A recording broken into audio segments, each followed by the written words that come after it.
No, I'm fine, darling. Yeah, because I've got diverticulitis as well, so I've got to watch what I eat. Fruit up there. It's okay. Thank you, honey. Let me know. Thank you. Do you want a drink or something? No, I've got one.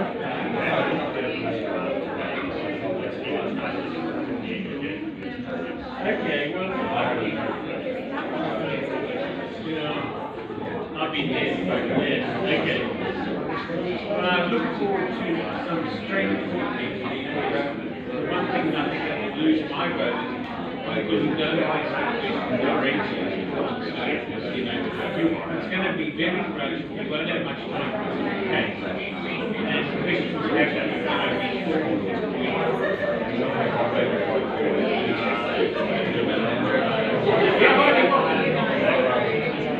And questions have I'm going to speak for 2 minutes because I've got a very strong feeling that I have everybody here. I know that I've got a huge support in opening board. In fact, it's unanimous from everybody I've spoken to. Unanimous. But I'll wait until my time comes up. And that's why I'm sitting in the front. I'm going to be the first person. But well done for managing and give it your best shot. There you go. I'll tell you one thing. Very well. He was only councillor. Hello. All right. You're not sick, are you? No. Oh, good. No. I know COVID's going around a bit, so... Yeah, because people just don't care. I know. But did you see the court, Supreme Court winnings for all the nurses and police officers that were fired from their jobs for not getting their injections? No, I didn't, but I'm very pleased to hear that. And you watch, next there's going to be a lawsuit about all the businesses being made to shut down. It's coming. What about teachers? Were teachers in that? Same, yeah, teachers were, yep, because it was unlawful. Just like the Centrelink robo-debt was unlawful. And these things happen, and you can't believe they happen. And then it takes so long to, Yep. you know, to get the articles. Yep. Anyway, it's good to see you. Yeah, good to see you too. Good to see we go tonight. See what dribble comes out of these fellas' mouth tonight.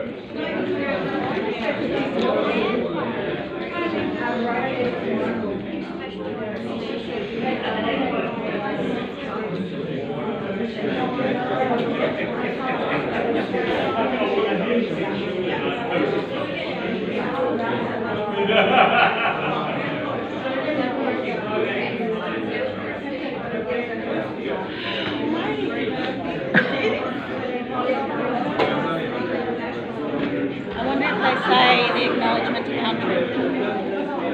Probably not. I haven't heard any.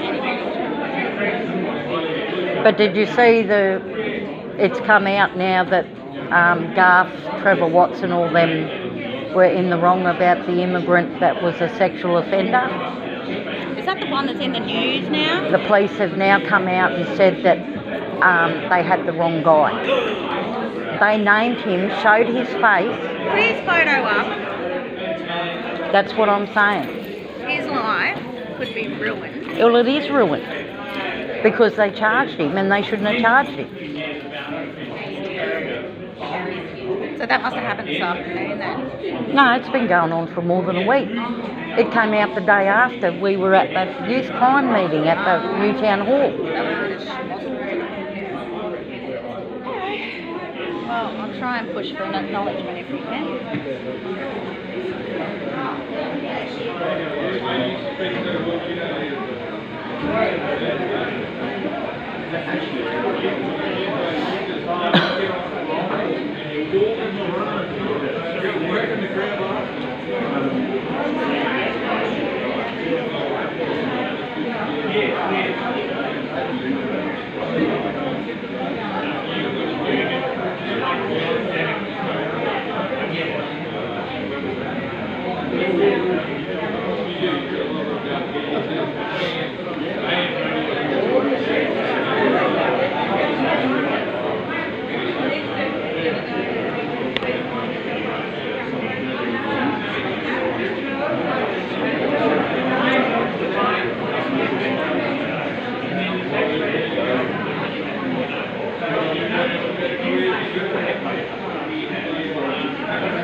Okay. I've got rheumatoid arthritis in my whole body. Yeah. No. You're going to run around the block with me then? Eh? You're going to run around the block with me then? No. Flat out moving.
he's moderating. He's got the job.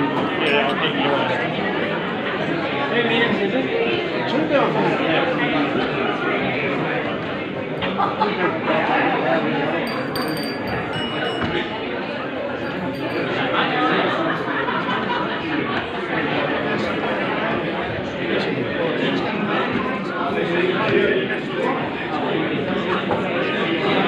Hello, Bill.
Good evening.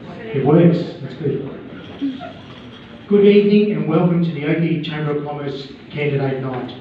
I'm Andrew Langton, President of the Oakey Chamber of Commerce, and I will be your MC for the evening. I would like to welcome our candidates for attending tonight and congratulate them for their nominations for either Councillor or Mayor of the Toowoomba Regional Council.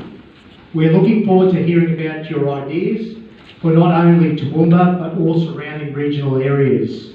I have a few apologies for this evening, those being Nathan Essex and David King.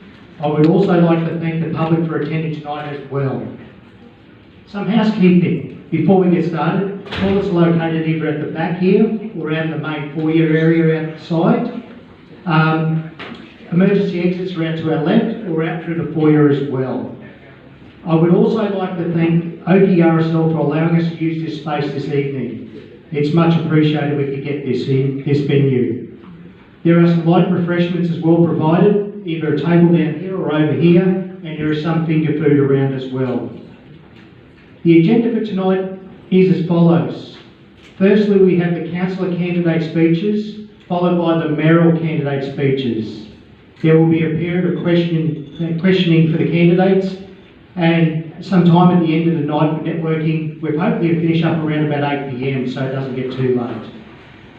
So the rules for the evening are, council candidates will have 3 minutes to speak, with a bell sounded after 2 minutes, and 2 bells after sounding at 3 minutes. Mayoral candidates will have an opportunity to speak for 5 minutes, with a bell sounding after 4 minutes, and 2 bells after 5 minutes. The order of presentation will be the same as listed on the ballot paper. There will be time at the end of speeches for questions from the public. Now on to our first speaker. So first up tonight is Rebecca Von Hoff.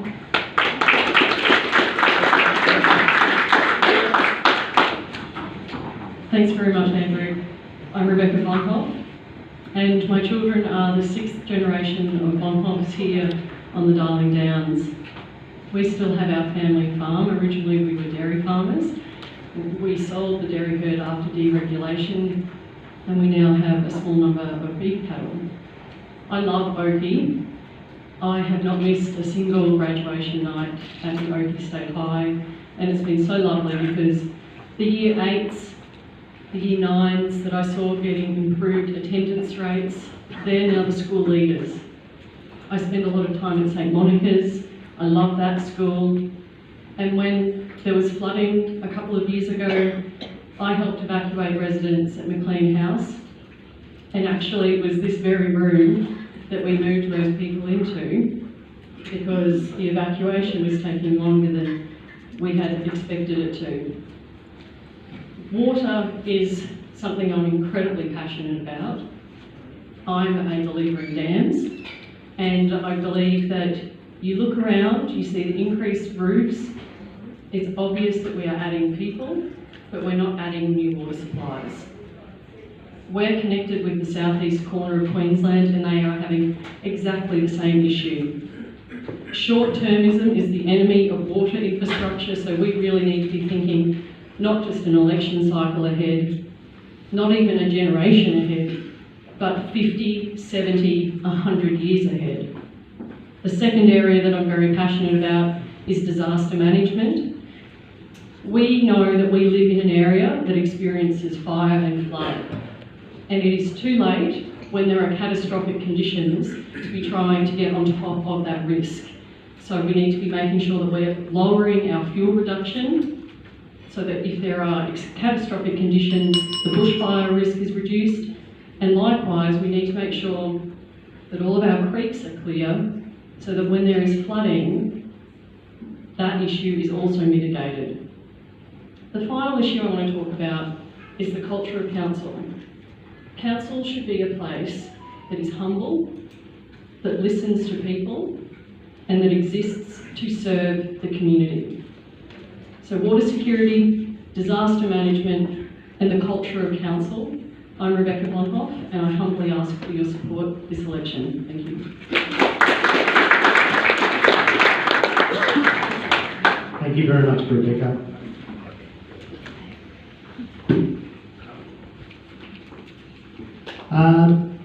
Next up was supposed to be Carol Taylor. I don't think Carol's here tonight.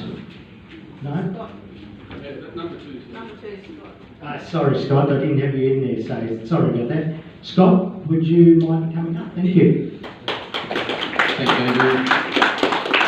And thanks everyone for turning out tonight, and I'd like to thank the RSL and the Chamber of Commerce for the opportunity to speak. So, Scott McPhee's my name, I'm number 2 on the ballot paper. I'd like to talk about the environment first and then about the economy. So, my main platform that I'm running on and the area that I'm most interested in is the environment and reforming the land clearing situation that we have in the TRC area. We don't have the kinds of protections that other councils in southeast Queensland have, and if you've been following what's going on with council and the news, you will see that there's been quite an effort over this current term to reform that. We had a lot of clearing in at Highfields and Crow's Nest, which caused quite a stir in the community, and we were hoping to bring in a TLPI and bring in temporary protections. That didn't happen. This is a key issue going into this election now. So the reason why this is important is that there's plenty of species that are protected on a state and federal level, but their habitat itself isn't protected. And Oki, as you know, is a koala habitat. If we want to protect a lot of these animals, we also need to protect their habitat, and that's a hole that the TRC aren't filling at the moment in the scheme of legislation that protects our animals, basically. And this is critical for us as people who live in the area as well, because it's the environment that provides our fresh water, our oxygen, and also the insects that pollinate our crops. So we need to have a balance between development and the environment. This is not an anti-business or an anti-development stance. What we're asking for is what's already existing in the surrounding councils, and there's plenty of development that goes on there, plenty of builders and other industries that quite happily make a living within that kind of framework. So that's what we're seeking to bring in here. Now, the environment is one thing, the economy and the provision of services is another area that I'm quite interested in. I also live in a regional area, about half an hour north of Toowoomba, and I certainly don't enjoy the same kind of services that they do in the urban area. And I think also just representation, the number of councillors that come out of Toowoomba versus the number that come out of the regional areas. Obviously we're looking at divisions down the line, but I'm very much interested in representing the needs and concerns of people in the outlying areas. And look, just finally, I just want to put it out there as a matter of transparency. I'm not in favour of coal. I believe it does need to be phased out. I know that the coal mine has supported it supports a lot of employment, and it's also done a lot to support the community, but I do believe over time that needs to be phased out. And also the moratorium on coal seam gas drilling, I'm in favour of that moratorium. I think people in Oki are well aware of what happens when your groundwater gets contaminated, and we certainly don't want to risk that again. So that's where I stand on those issues, so thanks for your time. Thank you, Scott. We had an apology from Nathan next, Essex. Carol's still not here at the moment, no? And Adam Carney, is Adam here? No? Well, we're on to Tim McMahon.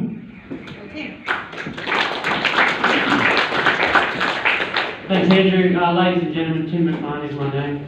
4 years ago, I stuck up my hand to be a first-time councillor after being a school teacher for 12 years. Most of you said, right, you're young, you can get in there and serve us well. 4 years later, I have enjoyed the role. I had 3 kids then, my wife and I are now up to 4, and still think that Toowoomba region is the best place to live, work, play and raise a family. Let me tell you a couple of things that I've learned these 4 years in council. The first thing is that we are, all things considered, a team.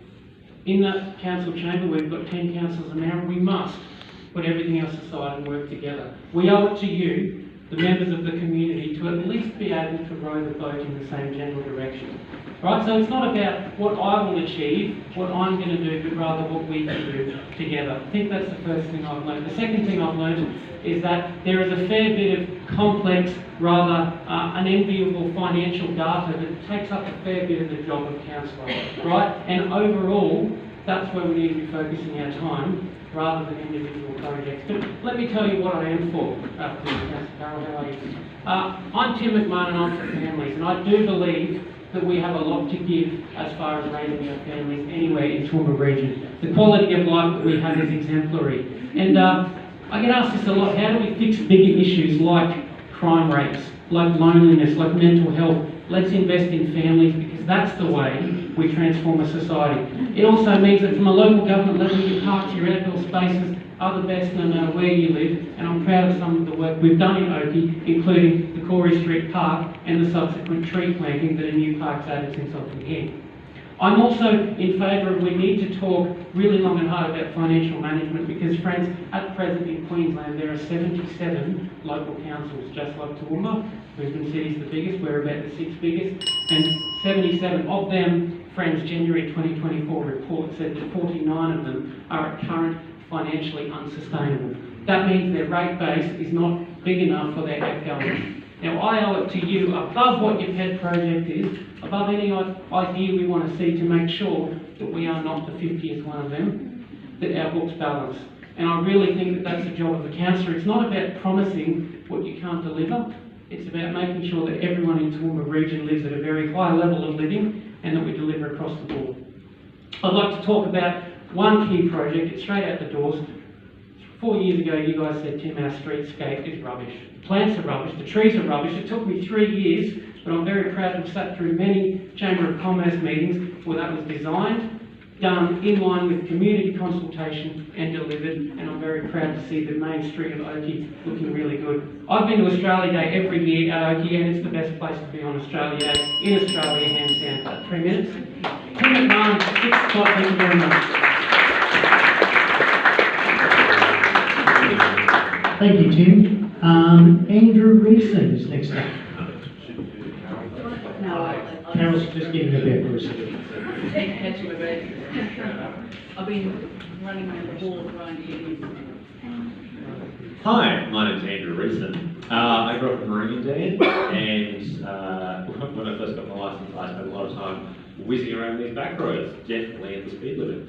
So I now live in Harleston with my wife and 2 boys. And I spent the last 16 years working in sawmilling, manufacturing and engineering, for the last 5 years running my own business as a leather worker. My interest in politics began when my first son Judah was born.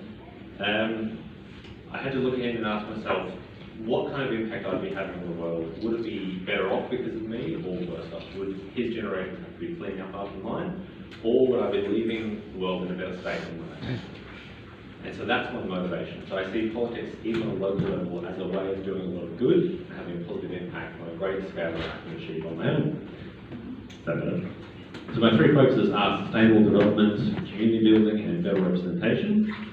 So as the region grows and more people move here, we need to ensure that we're developing in a manner that's environmentally sustainable by protecting our bushland and farmland and groundwater, but also socially sustainable by protecting our way of life and making sure that we're not just building houses for people to live in, but we're building neighbourhoods and communities and places where people can really thrive. Honestly, our community is built up and strengthened through tangible things like green spaces, libraries and sporting facilities, as well as intangible things like community programs and events. I've spent my campaign running working bees, pulling out weeds, community barbecues and events, and I intend to continue doing so if elected. So I believe that the council are there to serve the community, and so I want to spend my time working with existing communities to help expand their capacity to do good, whilst also initiating things myself. So the most common complaint I've heard from residents is the feeling that the council doesn't represent them. So outside of the city, the feeling is that all the attention is on the city, but within the city, so on the western side, the feeling is that all the attention is on the eastern side. I've spoken to a lot of people who can't tell me who the mayor or the councillors are. They have no idea who to talk to if they have a council-related issue. And I think that's a problem. People feel disengaged. I think that's a reflection on the systems we have and the lack of community engagement. I think we should be moving to a divided electorate that Kerry and Megan have been pushing for, to ensure that Oakey and John Darien and the Adelaide areas, they have their own representatives and they know who they can talk to if they have an issue. I believe we can accommodate everyone and still protect our way of life. We can build a region that provides more opportunities for more people to thrive. We We can look after our green spaces and our farmland, and we can build a sense of community and give everyone a voice. I believe we can do better together.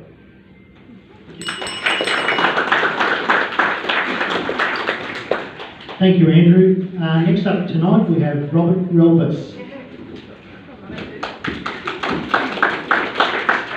Good evening. Thank you for inviting me along, and thank you for everyone that's come to us. We are in an RSL, and I'm also a ex-Air Force officer. So I'm just going to, if you can indulge me, sorry I should have already. I'd like to say the oath to all the veterans. We, the people of Australia, respect and give thanks to all who have served in the Defence Forces and their families. We acknowledge the unique nature of military service and the sacrifice demand of all who committed to defend our nation. We undertake to preserve the memory and the deeds of all who have served and promise to welcome, embrace and support all military veterans as respected and valued members of our community. For what they have done, this we will do. Thank you. Now, my name is Robert Relbus, and I have lived in this region for 29 years. I started my working career in the Royal Australian Air Force.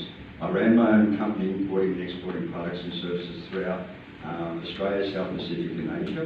I have a university degree. In the past 12 years, I have been working in the role of customer service in council.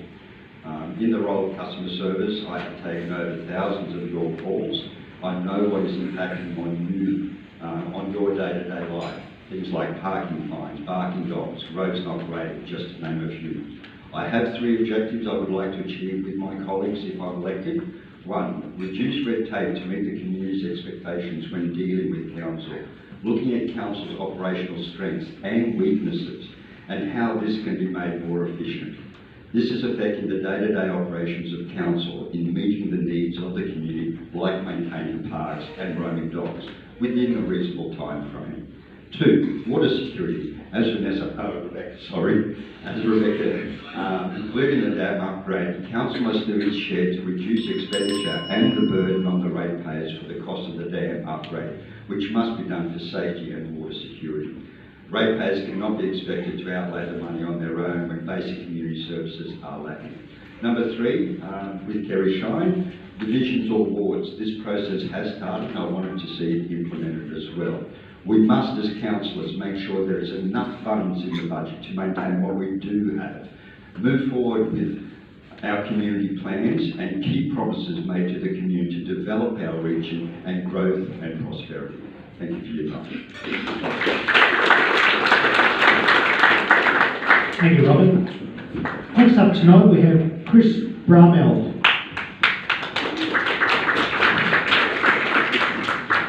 Good evening, ladies and gentlemen. My name is Chris Brameld. You find me at number 9 on the ballot. I live in Crow's Nest, local. I've been in the area for 22 years. I'm a married man with 4 children, and all 4 of my children have attended school in the Toowoomba region. My 3 eldest have finished and are now at university. I've worked for 25 years in the Queensland Police Service, having been stationed at Logan, Mount Isa, Toowoomba, Gumbundi, Highfields Police Beat, Highfield Station, and currently at the Darling Downs District 100-persons unit. I have 3 agendas that I believe are the most important issues moving forward. Firstly, water security. Our population has almost doubled since our last dam was built, and I feel we need to have more storage capabilities. A new dam or increased capacity of our current dams have been mentioned and should certainly be on the table. What about subsidising rainwater tanks for our people? The Toowoomba City Council ran a similar program in the early 2000s. We assist community members with getting more rainwater tanks into their yards. We're increasing water storage. There also may be a ripple advantage with reducing localised flooding due to the capture of the water locally. Also, what about recycled water for the industrial and agricultural use? We need to bring these ideas to the table and consider which one is best for our community. My second agenda is community safety. I know recently in local news that community members suggesting that the root cause is what is needed to be targeted, and I agree with this. However, it is not the sole solution. I lock my house at night and my car at the shops. That's not the root cause of break and enters or thefts, but I contribute to reducing crime happening by doing this. As a council, we can contribute to reducing crime as well. I've documented on my Facebook page the American study that showed a 60% reduction in serious crime where bright street lighting was utilised. This study further showed that bordering communities of these areas with the lighting had a reduction of 34% of crime. This shows that the lighting didn't just displace the crime to another area but reduced it. These are the sort of solutions or ideas that I can bring to the councillor role. My third agenda item is bringing the communities back to council. Our outlying communities have felt left out, and rightly so. I've lived in Meringadan, Highfields, Gumbunji and Crow's Nest and have experienced it firsthand. Community growth plans were commenced by the TRC 2015 as per their website. A few communities were engaged with between then and 2017, being Pittsworth, Oakey, Millmerran, Crow's Nest and Clifton. That's it. What about Kavala, Cambodia, Cecil Plains, Kuya, Gumbunji, Kingsthorpe, Hampton, Highfields, McLagan, Meringadan, Quinaloe, Ravensbourne and Yarraman? If you vote for me as your councillor, I will challenge the status quo and bring fresh ideas to council. If this is what you would like, then you will find me at number 9 on the ballot, Chris Brown. Thank you. Thank you, Chris. Next up tonight, we have Alyssa Parker.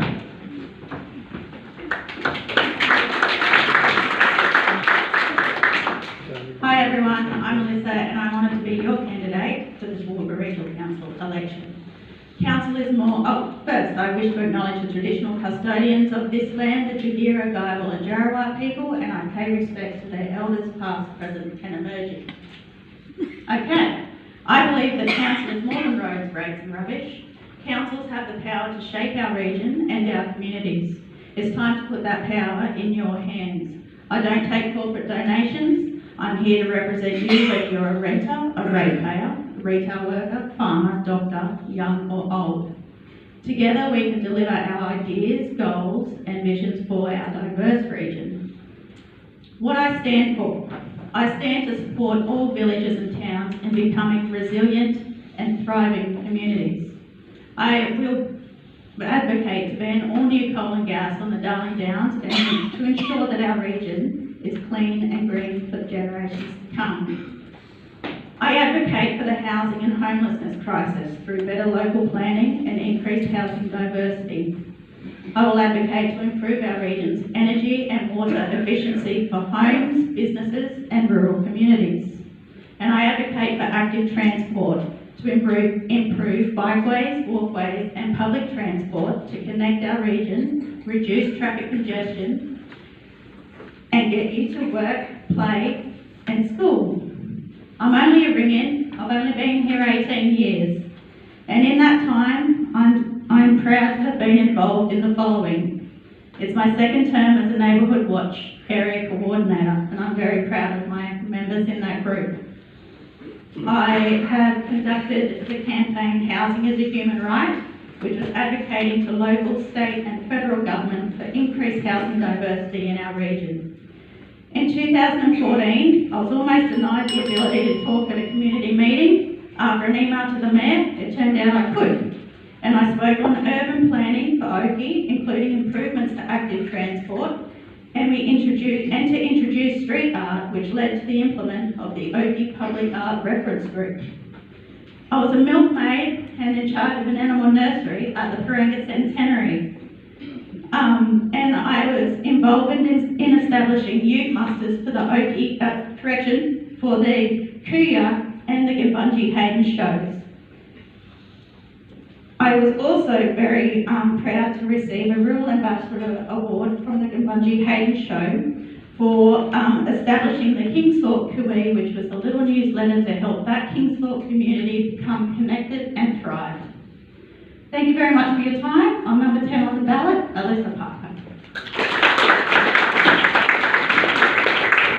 Thanks, Alyssa. Next up tonight, we have Melissa Taylor.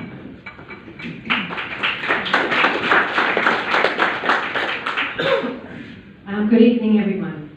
I am Melissa Taylor, and I am very appreciative of your time this evening. I'm a Toowoomba girl, born and bred, and I studied my schooling at Toowoomba and also did a Bachelor of Business double major Economics and Political Science at USQ. The values I bring to council are authenticity, and it's very personal to me. The legacy of my grandfather and my father's community involvement is what has inspired me to be here today. Representing the community is extremely personal to me. Giving of my time and the skill that I can bring to the community is really, really important. The community has supported my family's business with a legacy of 105 years. They've supported our business, and now it's time for me to give back. And that is an important personal value of my family. I also bring extensive board experience, sitting on local, state and national boards, and also Queensland and Australian Trucking Woman of the Year. I'm eager to continue representing the community and bringing my valuable business and local government experience to the table. The last 4 years being on council has taught me a lot. I love it, but there are times that are very challenging. But it's being part of the community and getting out into the community that's really driven me to stand again for this next 4 years. I'm committed to maintaining a proactive approach, as I'm passionate about leveraging my experience and working collaboratively with community and stakeholders to address the needs of our community. My experience, dedication and initiatives I've championed over the past 4 years can speak for themselves. Some of the crucial areas I've resolutely focused on are advocating for public transport, because it's really important, not just for public transport in our city of Toowoomba, but for outlying regions as well.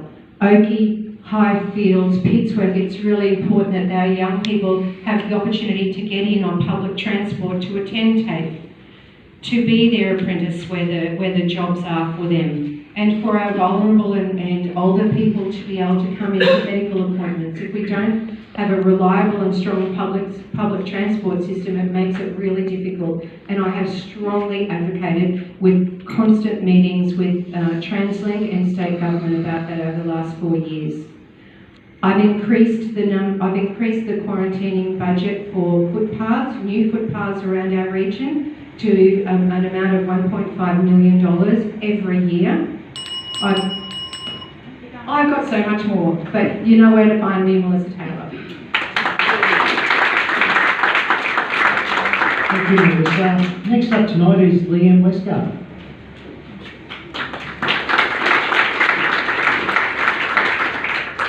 Welcome everyone. I'm Leanne Westgard, and along with my husband George and little son Angus, we own and run a local real estate agency here at Oakey and have done so for almost 14 years now. I have over 21 years of local knowledge about why people come to our region and why they leave, and on occasions why they're actually forced to leave. We have unintentionally become an intelligence collection organisation, which I believe will assist in the fine-tuning of better planning for the region. So why am I running? Often in my business I'm faced with historical decisions that the council has made, and I believe if you're going to have a whinge about a decision an organisation has made, then maybe it's time to be a part of the decision making. My focus is to give more representation to the smaller towns of this region, those towns that need and want a voice, to support the people who love their towns and assist with the developing strategies to ensure there is strength and resilience for their community. The ultimate achievement would be to elevate the smaller towns of the region from peripheral areas to satellite towns. For those who don't know me, I was born and raised in a small country town in another state, and in 1986, Toowoomba became my home.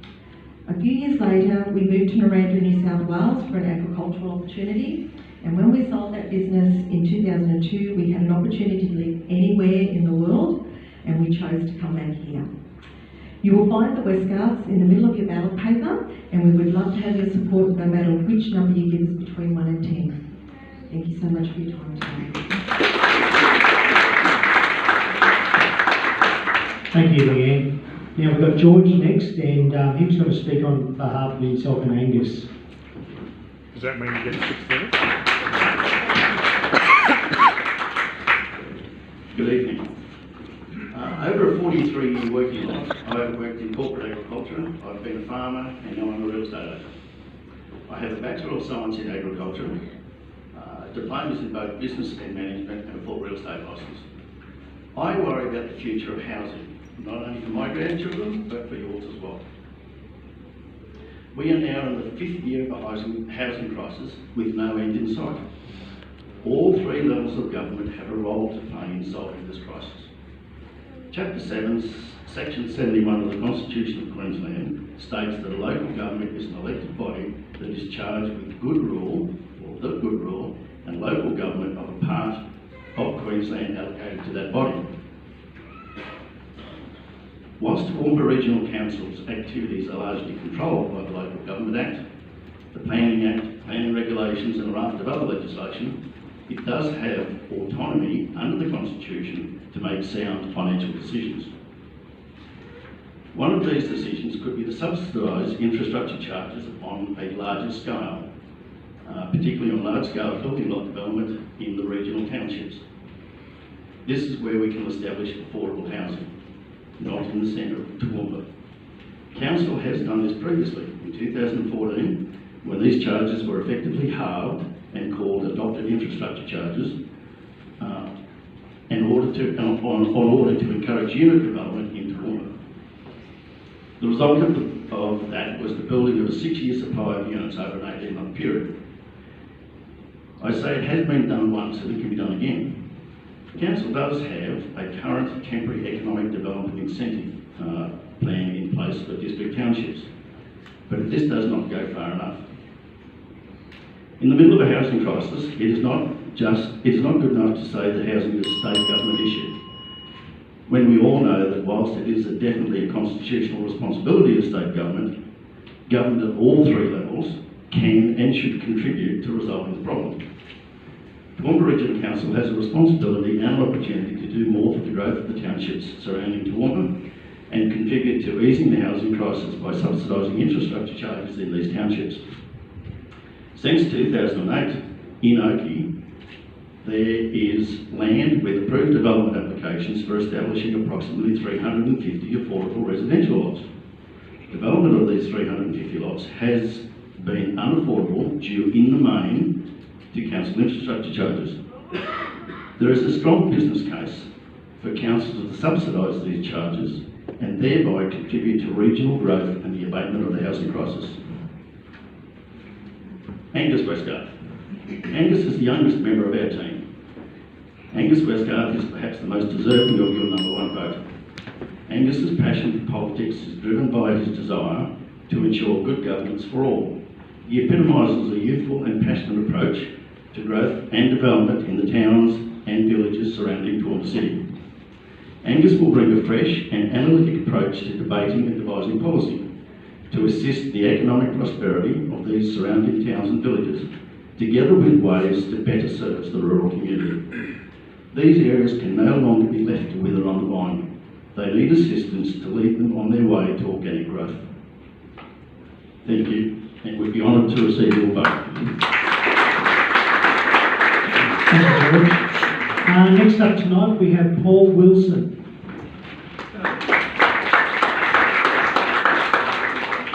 G'day everyone, how are you going? I spent a lot of time in Oakey. My grandparents used to live at number 2 in behind the pub there. What's that little pub, starts with T? That street, yes. I used to come here all the time, but at the moment I'm a 44-year-old married man. My wife's name's Tina. We've been married 25 years this year. 4 children, 2 grandchildren. I have over a decade's experience in governance, being that I have been on boards on national, state and local level. I was the Queensland Director on the Down Syndrome Australia Board and was a Director for Down Syndrome Queensland for over 7 years. My daughter, who is 20, lives with Down syndrome, and last year she was named as one of Toowoomba's most influential women. I was born and bred in this fine region, and I have also had a very keen interest in local politics. About 2 weeks ago, I visited the Cecil Plains Hotel to meet some locals, and learning from them exactly how they see the situation currently. The theme is the same. They feel as though they are abandoned. And this is what I'm hearing from small towns right across our region. So that's why I've come out in support of the ward system. I mean, Ipswich has a ward system and they're smaller than us, right? You may be aware that on 24th of October last year, the current council voted 8-3 to request a report into this matter from a subject matter expert, and I'll be looking forward to seeing that report when it's due in June. But if I am elected, I'll be doing regular meetings at the pub or in the local club to all of the smaller communities and listen to their voice. In 2015, I was named as Toowoomba Regional Citizen of the Year for all of the work that I've done with charities in the region. I was also featured on the front page of the Yellow Pages, which for those in the room, that used to be called a phone book. I'm the co-founder of the Business Disability Awards of Australia, which is the largest awards event of its kind in the whole of the country. I would like to see Council embrace a designated traineeship program employing people living with disability, empowering people with disability to have a job and be more employable. In my opinion, it's not just good for them, it's good for the whole community. People like my daughter would struggle to get a job that is paid at the award rate. But if she's given an opportunity such as a program like this, then she would be given the ability to shine. And guess what, folks? When the traineeship is finished, the trainees would be more employable in the general sector because of the skills and the qualifications that they have been able to obtain.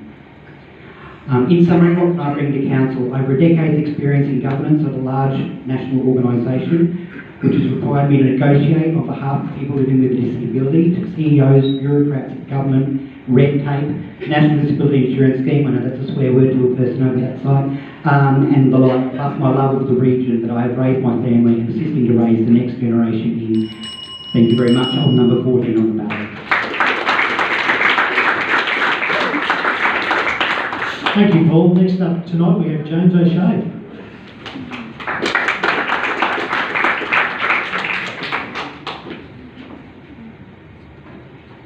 Thank you, and good evening, ladies and gentlemen. Thank you very much for coming out tonight and taking interest in all of the candidates here tonight. My name is James O'Shea, and it's truly been an honour to serve the region for the past 8 years.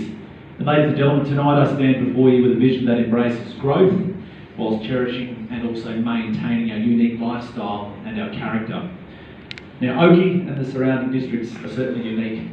You certainly have a very rich history, from the legendary deeds of the likes of Burnborough, the pride of Oakey and the TRL, the Bears, a strong military history, beef processing industry that's the envy of many right across Australia, and just down the road the iconic John Derry and Bullshed. Ladies and gentlemen, I believe if you empower people, you empower communities. Empowering people is more than just a slogan. It's a guiding principle that underpins every facet of my vision for our region. From celebrating our rich traditions to fostering collaboration and innovation, I envisage a council that serves as a catalyst for positive change, enabling communities to lead the way into a bold and vibrant future. Now, I believe, and I'm sure you do as well, that Oakey has so much potential and opportunity. And when you think about this community, what is it that makes it special? And its identity lies within each and every one of you, the heart and soul of this community. And I believe that an active and engaged community working hand in hand with council is the key to securing a bright future for future generations. Already a number of groups here in Oakey have bold ambitions. One is the incredible Oakey QCWA, led by Wendy Gordon. Now, they have a vision of creating a space not only for themselves, but also for other community groups to use. And ladies and gentlemen, this is an inspiring example of an active and engaged community group collaborating with council to fulfil a vision. Kat Bedlam, the team from Oakey PCYC, they too have a vision. This time it's with the youth. And they have a vision of creating a space as well for not only the youth of today, but also to leave a legacy for future generations. Again, this is an example of an active community group working with council to enable an opportunity.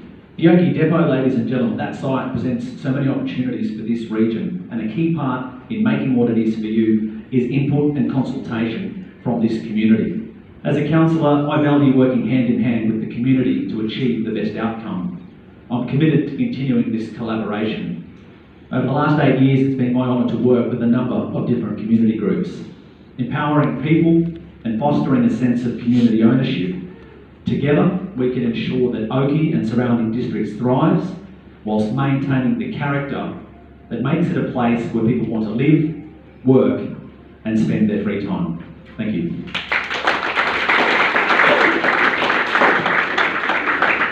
Thanks, James. Next, we're supposed to be up Angus Westgarth, but George has already spoken on his behalf. So Carol's a little bit late, so I'll put Carol Taylor in there. Thank you, Carol. Thank you, Andrew, and hello everyone, and how wonderful is it to be here in Oakey again and see so many familiar faces. I'm Carol Taylor. I'm number 4 on the ballot sheet. I've had 24 years experience in local government, and my life has been spent in rural and regional communities. I was born in Toowoomba. I've spent over 30 years in Toowoomba, and hopefully I'll spend more in the Toowoomba region because I've been here now 27 years. I have a diploma in local government administration, which gives me a genuine understanding of local government, the processes, responsibilities, and the restrictions that are on us under the state government.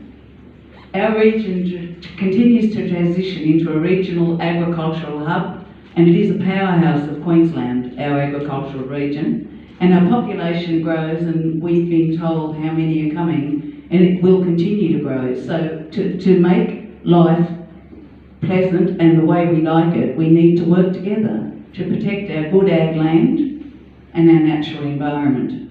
We need our state government to come on board with accurate mapping of our remnant koala habitat and significant trees, which in South Australia have to be incorporated into developments. Oakey is a vibrant town with a bright future, and I've always felt very much at home here. The Army is investing in new Black Hawk helicopters, and many of them will be here in Oakey, as are the Chinooks and the Singaporean Airlines.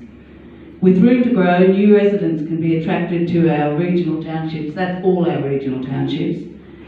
Council does subsidise development. When I say council, we, the ratepayers, subsidise development to the tune of up to 30,000 per block, and we do that now. The funding from other levels of government will continue to impact on what we as a council can provide for our community. Local government receives 3 cents in every dollar of taxation raised in Australia, 3 cents. At amalgamation, the Beatty government took away the 40% subsidy for essential infrastructure, and this still impacts today, with half of Queensland's council at risk of bankruptcy. While a ward system seems a wonderful, dreamy thing, it won't work. The Electoral Commission decides how the divisions are divided, and the population of each has to be within 10%. This will mean representation will come mostly from the densely populated areas, and divisional councils do not have to live in the ward that they represent. Councils don't make communities like Oakey. Communities like Oakey make communities. They make them with the wonderful volunteers and the support of the groups that have been mentioned here by James and others, and that will continue to keep this town live, like the Progress and like other organisations that are here. And if you can give a hand, please do that. Road funding is not enough to maintain our local roads. Thank you. So I'm Carol Taylor. I'm privileged to have been your representative for 16 years on the Rural Regional Council, and I was Mayor of Cambodia Shire before I came here. Thank you very much for your time. Thank you, Carol. Next up tonight we have Bill Carr.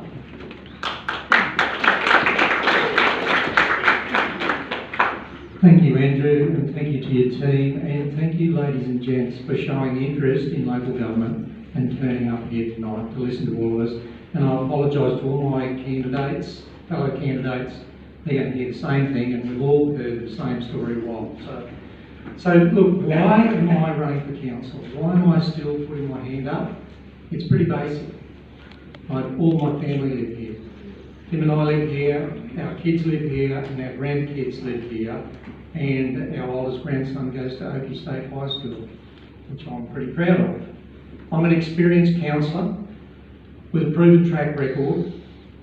I'm multidisciplined across a number of council portfolios, including planning and development, water and waste, and environment and community. I am committed to continuous improvement, and so much so I studied later in life, and I studied directly related to what I do now.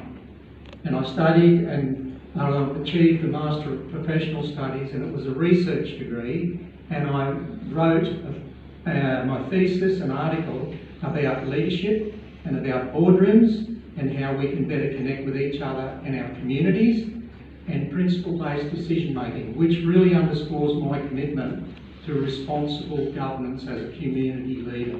That's important in the boardroom.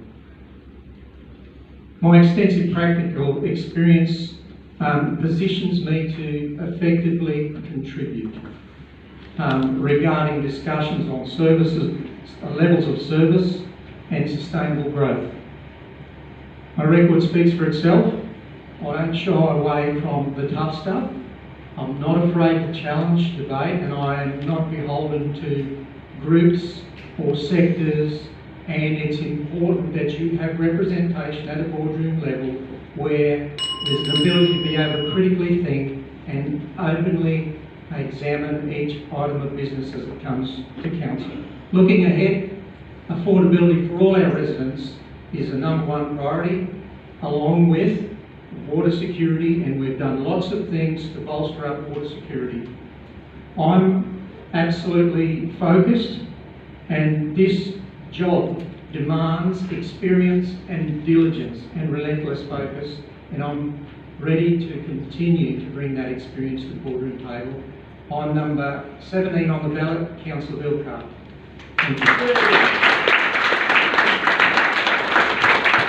Thank you, Bill. Next up tonight we have Mark Orford.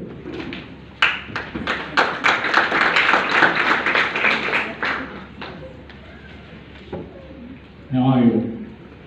Put my glasses. Good evening, my name is Mark Orford. I'd like to introduce myself. I was born and grew up in Toowoomba. I went to St Mary's CBC. I consider myself third generation because there's only been Orfords in Toowoomba for 3 years. Three generations, sorry, but my mother would say I'm 6th generation on the Downs. So you have to ask her if you want to find out about that. Anyway, my working life started at KFC in Margaret Street and Coles, and then my first full-time job was back at Coles doing night fill at Margaret Street. During this time, I joined the Army Reserve. I served with 25 RQR and a stint with 49th RQR while I was working full-time night fill at Coles. In the end, I migrated into the family business at Orford Refrigeration, where I completed a trade, and I went back to university to graduate with a Bachelor of Commerce with a marketing major. I left Orford Refrigeration in 2003 when my parents sold and started panel beating for a business, and that did not go so well, so I had to close that sucker. And then I went back into the refrigeration game, importing refrigerators. And since COVID, that business, it didn't fail. I don't owe anybody any money, but I've decided to close it down. Larger Chinese companies have come in, and it's now too expensive for me to import. So I find myself free. And like my grandfather and my uncle before me, I've always had an interest in council. And before this election, I've never felt that I've had the time, but now the timing is right. So what do I bring? I bring business experience. I know the hardship of working 24 hours and thinking 48 hours a day about a business. And as my placard states, which you guys haven't seen because I haven't got enough to bring that in, I bring conservative views and a fresh approach, and the fresh approach is me. And I bring an inquisitive mind, energy, and a lack of affiliations with any other groups. While I was in Pittsburgh, I was told that I spoke to people, and I went out to Nobby as well. And one of the things was they said people in the regions aren't treated as well as they were before amalgamation. So one of the things I would like to ensure is that money revenue that comes out of these regions should come back into these regions, and that you guys should have decent representation. And the guys in Toowoomba can represent you guys just as well. I'll finish up there. Thank you very much. Mark Orford, 18 and Thank you, Mark. Next up tonight we have Martin Hartwig.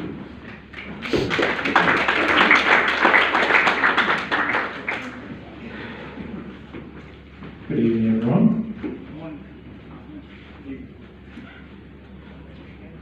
Confused me, sir. My name is Martin Hartwig. I am a fiberglass manufacturing worker. I know I don't look like I scrub up so well. My father was a farrier, a carpenter, and a historical tour guide out of John Derry and Woolshed. That's what it says on my birth certificate. He died on the Childers, a notorious intersection up in Childers, on a poorly maintained road that was an identified black spot. That had a rather large impact on myself and consequently my family. My grandmother owned a dairy farm out Dolby Way, I believe. It was so long ago. I've never actually gone back to try and find where it is, but used to have fun playing between the hay bales, completely oblivious to the fact that there might be snakes there. You know how kids are. My great-grandmother came over on the boat from Denmark. She thought she was catching a boat to Austria. Hartwigs have been here for a while. I was born in Toowoomba. As a result of my family situation, I moved around a lot through Queensland. I've been on the other side of the tracks. I don't come from privilege. I have a unique perspective in that I am also experienced. I have worked as a cleaner. I have gone to university and studied political science, government and international relations, communications. I've experienced housing instability. I've had to put all of my stuff into a storage unit. Really? Already? Oh man, I have so much more to say. Okay, policy. My 3 policy platforms are sticking up for the battlers. The battlers or the battlers? How would you say it? Housing affordability. I've spoken to some of my colleagues of the Australian Federation Party and they gave me a great idea. Why don't we allow people to have caravans in their backyards as long as they're hooked up to water and electricity to alleviate some of the housing issues that we have been having. Secondly, fiscal responsibility, paying down our debt, not passing it on to the next generation and treating our ratepayers like a credit card. Thirdly, preservation of our heritage, leaving some of our heritage for our future generations and not allowing all of the money which blinds so many people that is going to be flowing into our community from the 2032 Olympics, not allowing it to destroy our heritage and preserving our unique local flavour. Thank you. My name is Martin Hufford, number 19. Thank you, Martin. Next up tonight, we have Edwina Farquhar. Thank you, Oakey Chamber of Commerce and RSL for hosting us tonight. I'm Edwina Farquhar. I'm number 20 on the ballot. I am the newest councillor. I'm the new kid. I was appointed 5 months ago when our previous mayor Antonio retired. Out of 23 candidates, I was the last man standing. So I've been in the job for 5 months. A bit about me, council's a big business. It's a $710 million business. So it needs people with good business sense at its helm. And it's not just one person making the decision. You have to remember it's always a majority. So you need a team of people who think can work together, but can make really good decisions on your behalf. So I bring to the table 25 years experience in marketing, brand and communications. I have worked for not-for-profit, Surf Life Saving Queensland. I've worked for NRMA Insurance and also Ticketek.com and overseas for Tesco.com, who's the largest grocery retailer in the world. I've helped Apple and Adidas with campaigns, so I understand big business. But it's not just about big business, it's about small business, and I'm a small business owner here in Toowoomba, or in the region. We have the Finch Cafe and the Other Bird, so I work in food retail, family business, and it's hard, it's really hard. We've gone through COVID and I understand how difficult running a business is. When I'm not at council, at home, even last night, I was doing reconciliations in Xero, so I understand what small business makes up most of our community. I grew up on the land. I don't live in Oakey, but I grew up in Gundawindi, and I have a deep connection with the land. My family are also cousins from St George cotton growers and Wyandra sheep farmers. So I understand the agricultural side. Me, I'm a mother. I've got 3 school-aged children, 3 girls. They keep me on my toes.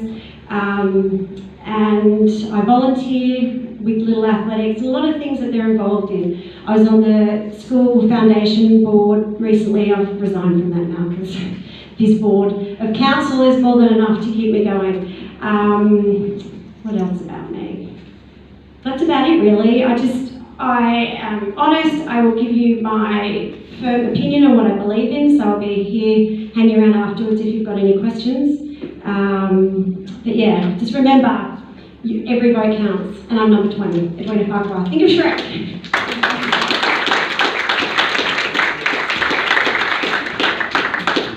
Thank you, Edwina. Next up tonight we have Trevor Mantitle. Thank you very much. Thank you to all the people here from Oakey coming out and listening to all the candidates.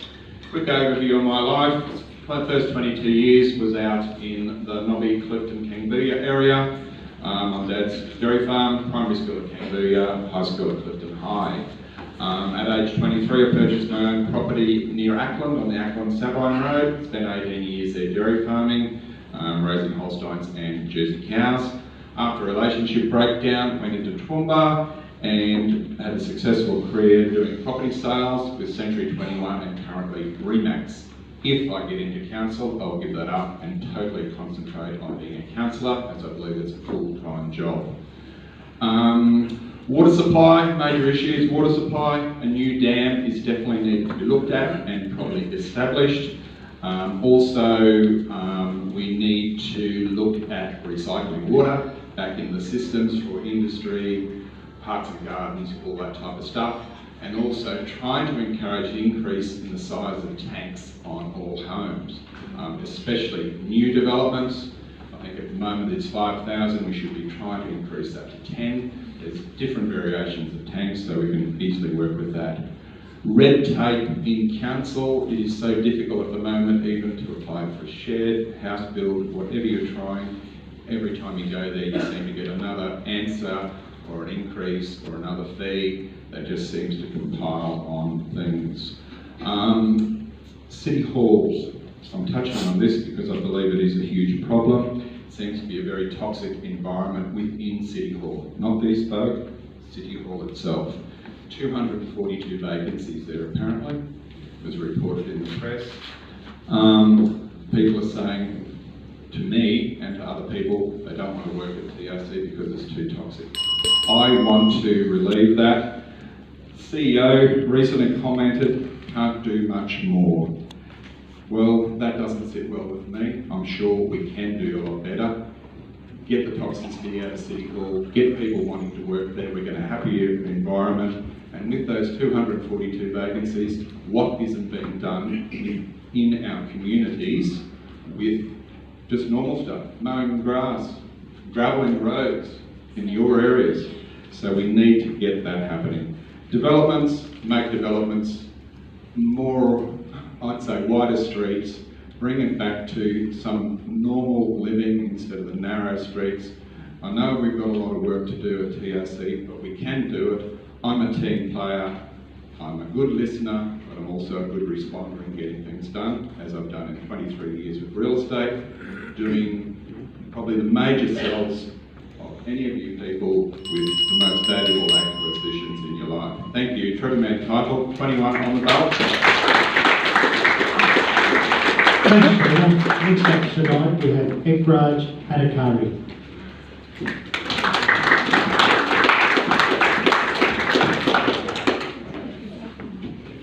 Good evening.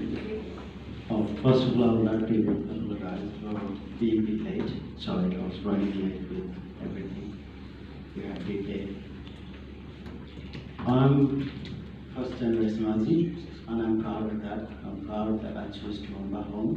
I come from a very small country, Himalayan country called Nepal, 16 years ago with my wife. Chose Toowoomba, never regret that last 16 16 years. We came here as a student, I came here as a student depending with my wife and supporting my wife when she was finishing her nursing degree. And when our girls were growing up, I also finished my study Bachelor of Social Science and Sociology, Psychology, and now doing Masters of Social Work. Now also we have a small business we created 2 years ago. We're proud owners. We're very happy with that. This is time, now we settle down, we've got a happy family, everything's working, so we got contribute back to the society we call home, where our girls will be growing up.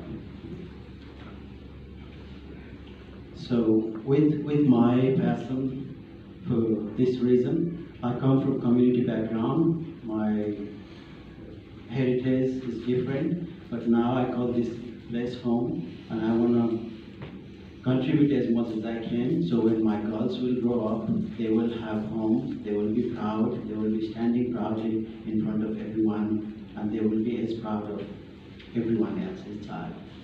So as a father, everybody thinks, you don't look really strong, you don't look really smart as well, but what makes you, what motivates you so much, and being a father, being a family man, I think that's where all the bravery, all the strength comes from. I'm involved in many community organizations. I'm the member of First Multicultural Advisory Committee of Toowoomba Regional Council, the sport coordinator for Toowoomba International Multicultural Society. I'm also president of Toowoomba and Everest Cricket Club Toowoomba.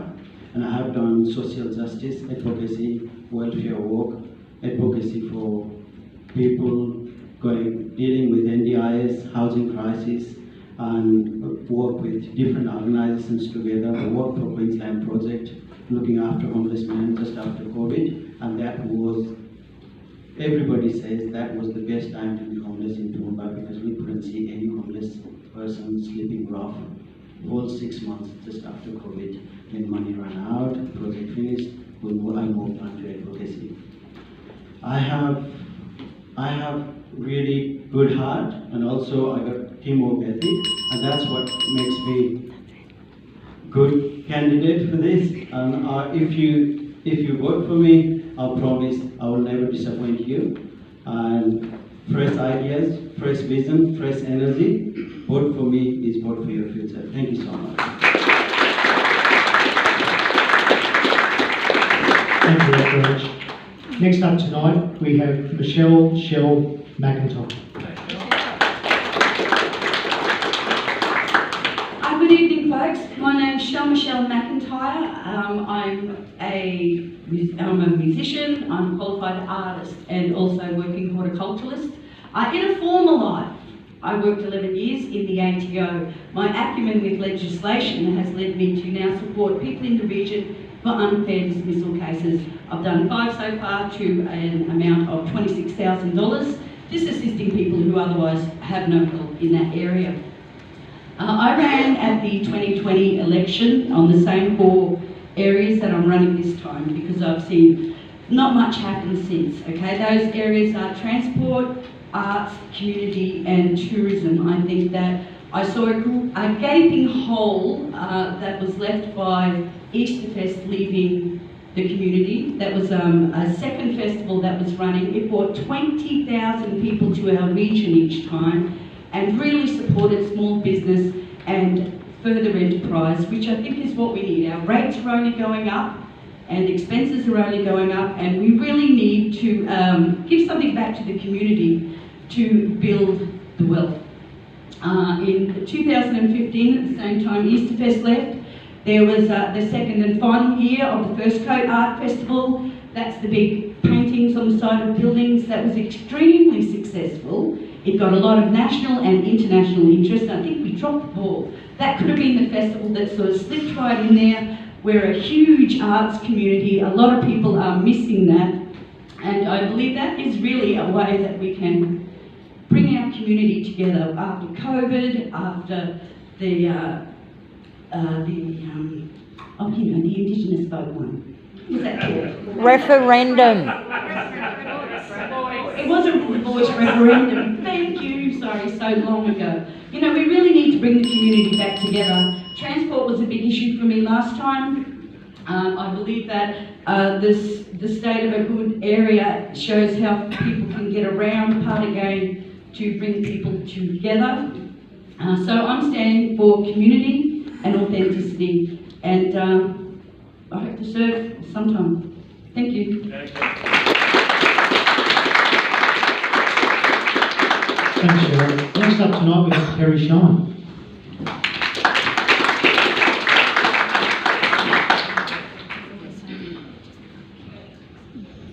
Good afternoon, good evening, and thank you all for coming. It's a record crowd in terms of our attendances so far at community gatherings.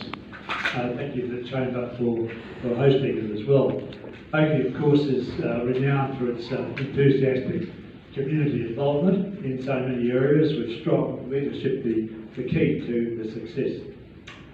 Now, recently I posted my website. It's called shine4council.com, and in it you'll find full details of my qualifications, platform, background and achievements. Now, I think you deserve to have a good knowledge of who you want to represent you. There's been a constant criticism in this campaign that citizens don't know much about the candidates there. So I refer you to that website. Tonight I wish to emphasise two issues of immense importance. The first is it's vitally important that responsible financial management continues. As lead of finance under Chair Jeff, Queensland Treasury rates our financial position as sound. But we have serious challenges ahead, principally with the cost of the upgrade to the Crestwood Dam, $270 million. Balancing that with our concern for the cost of living crisis on our families will not be easy, and hence experienced hands on the tiller will be essential. The second issue is my championing, as been mentioned earlier tonight, of award system to address the perception, at least, of lack of representation for those living outside the Toowoomba Highfields area. I refer you to the front page of the Oakley Champion, very good article there, good reading. Put simply, in my experience in public life, it matters a great deal to people that they know who the representative is and that she or he is readily accessible and is likely to have knowledge of important local issues and concerns. You all know your state MP, Pat Weir. Be good if you could also have that relationship with the councillor. To achieve this and other reforms, I need your support. I'm fourth on the bottom of the ballot. Let me remind you again of my website, shine4council.com. Thank you.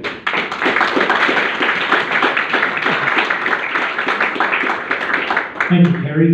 Unfortunately, David King couldn't come tonight, so here's an apology. So next up tonight we have Gavin Mingo.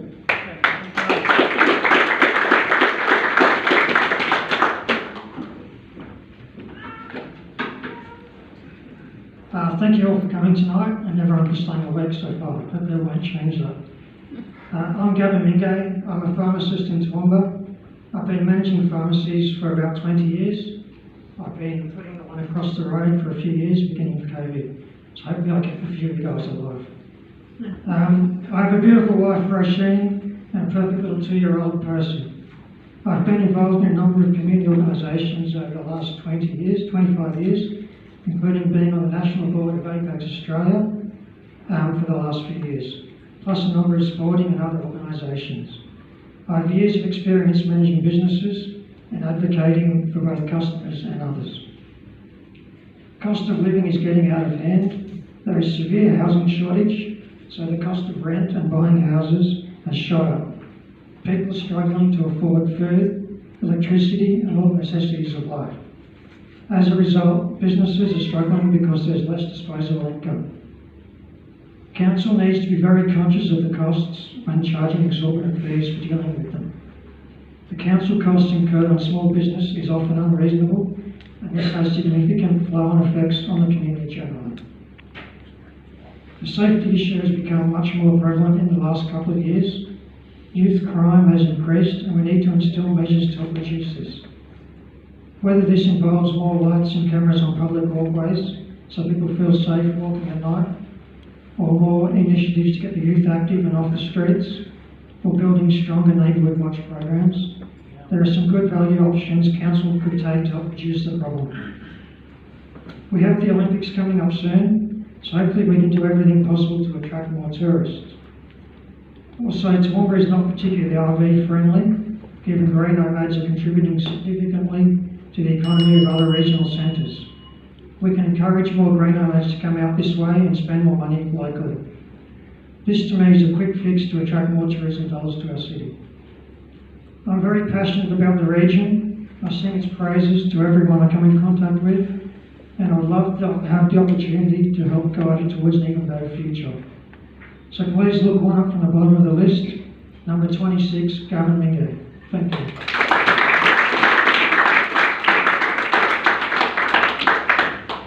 Thanks, Gavin. Last to note the council candidates is Gary Gardner.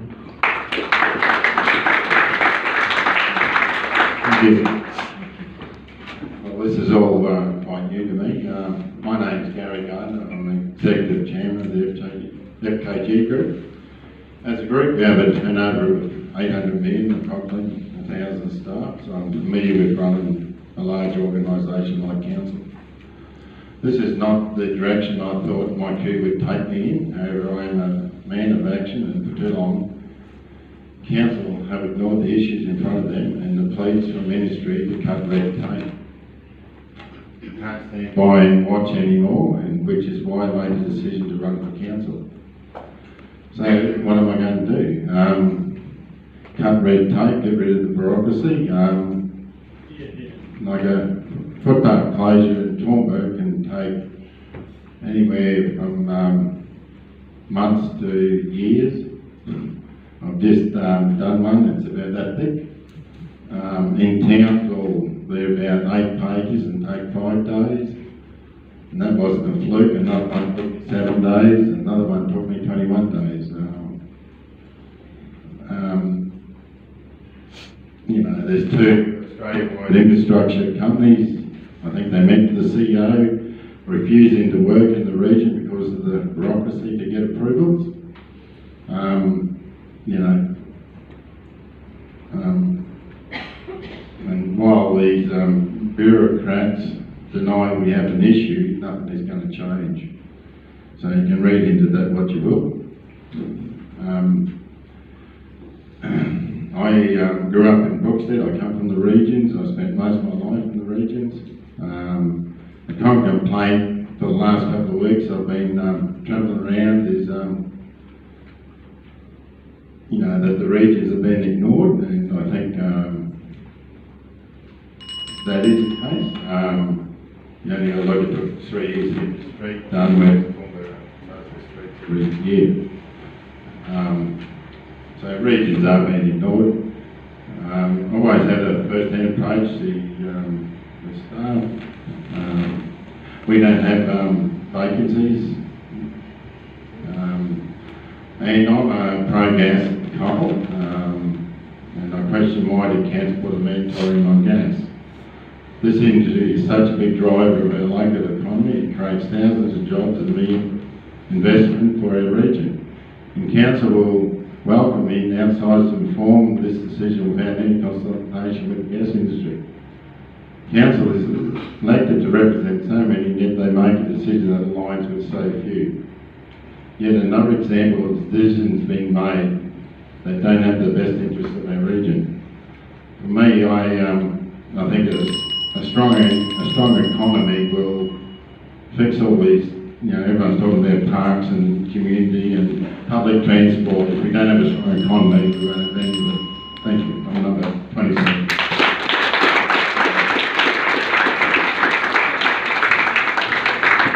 Thank you, Gary. We're up to the mayoral candidates tonight. Unfortunately, I think Douglas Noel's had to go home sick when he sends his apologies. So we'll move on to Jeff McDonald. Thank you.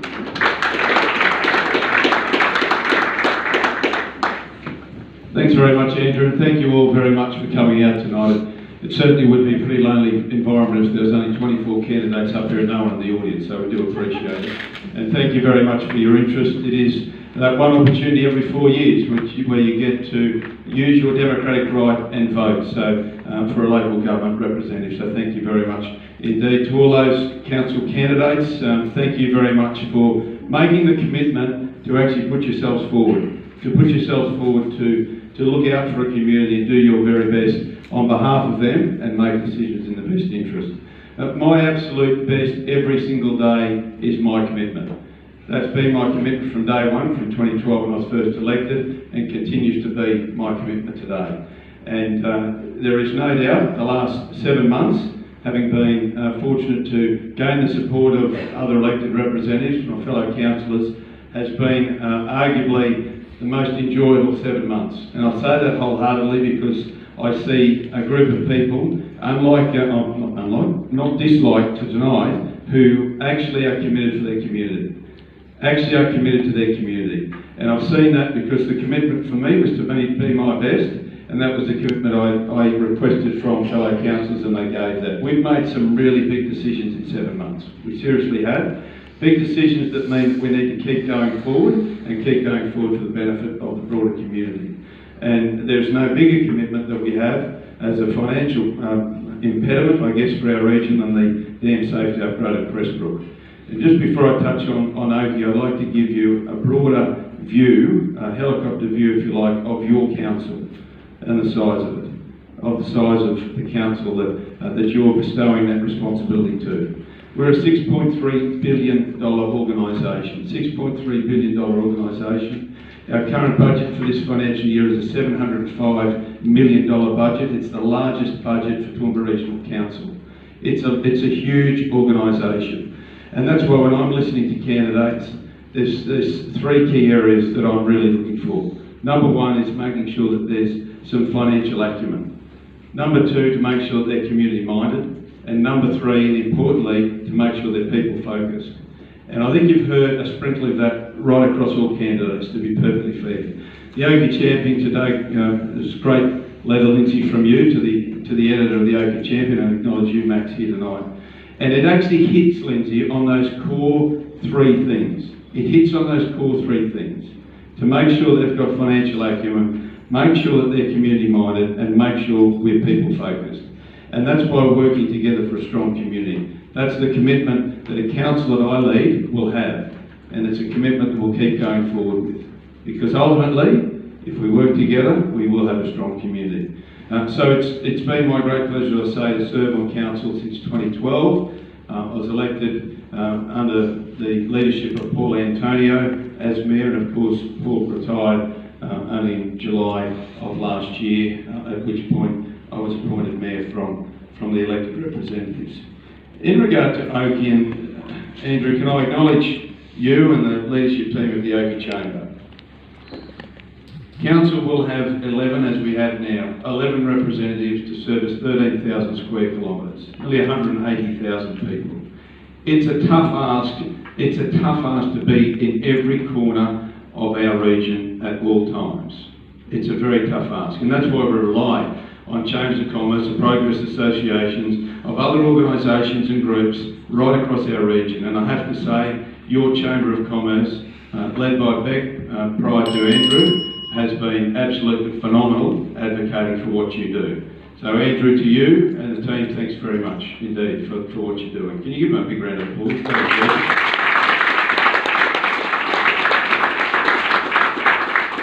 And also acknowledge, of course, the RSL here this evening for hosting us. That's a tremendous gesture on behalf of them. Thank you very much indeed. Oakey has a population around about 5,000 people. There's a variety of schools. There's a retail precinct, there's an Army aviation base, there's museums, there's sporting facilities, there's a wonderful showground that will celebrate 116 years Saturday week, and I acknowledge Judy Byers as President here today and look forward to attending next Saturday with my wife Lisa. That's the commitment that you folk have for your community. It's the same commitment that a council needs to have. Oakey is only about 15 minutes away from the trade gateway. The Toowoomba Trade Gateway, an employment mecca and will certainly be a great feeder for families from here, residing here. They know it's great, that's why they live here, that's what we need to maintain. As I say, it's been my great pleasure to be the Mayor of the region for the last 7 months, and I hope it continues well into the future. Thanks very much.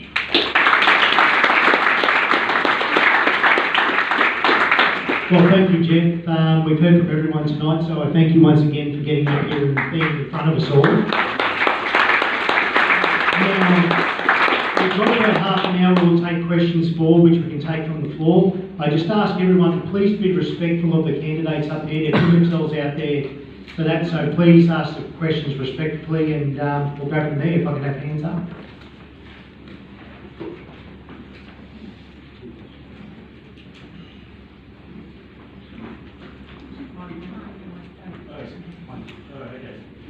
Hi everybody, thank you for speaking and giving us an opportunity. I'm going to talk about an issue that hasn't been raised tonight. But if you get on Oakey Facebook page or talk to the people of Oakey, I can assure you it's an issue. It's about the local pound. Now, prior to Premier Beattie amalgamating a whole lot of councils 17 years ago, Oakey was the headquarters of the John Marion Shire, and we were self-sufficient. We had our own works depot, we had a number of different things, and we had our own pound. It's 1.3 kilometres from here. You can walk to it in 15 minutes. It's right next door to the recycling plant. So why am I, and a lot of people here in Oakey, passionate about the pound? I'll give you a few examples.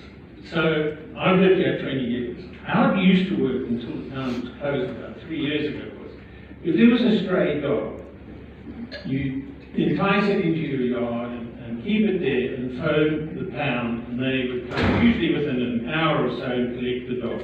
And then people knew where the pound was and could collect their dog. If you were afraid of the animal, you just sort of rang the pound, gave it a description of where the animal was, and same thing would happen. He'd come with a trap and lasso and capture the dog. So let's look at the situation today. If there is a dog, and I've had 2 dogs in the last 12 months. One was a border collie, very friendly dog. We enticed him into the yard, took photographs of the dog, and put the dog on the local Facebook page. And sure enough, it turned out it was somebody about 4 houses down the road from us. The other dog, I was too reluctant to keep it. I put it on the Facebook page, and people responded to it. Now, much more important is cats. So, cats are out of control in this town. There's people here to our next door neighbour, ourselves, and one family down the street. After 2.5 years of begging the council for a cat trap, we each got a cat trap. We caught 11 cats in 4 nights. 11 cats. If we had 2 traps each, we would have caught 20 traps. We live within 60 metres of each other. This is not spread around the town. So just want to leave you with that thought. If we can catch 11 cats in 4 nights, how many cats are out there? I'm feeding wild birds, and I find dead birds about once a week. So we need the pound back. Thank you. Thanks, Mike.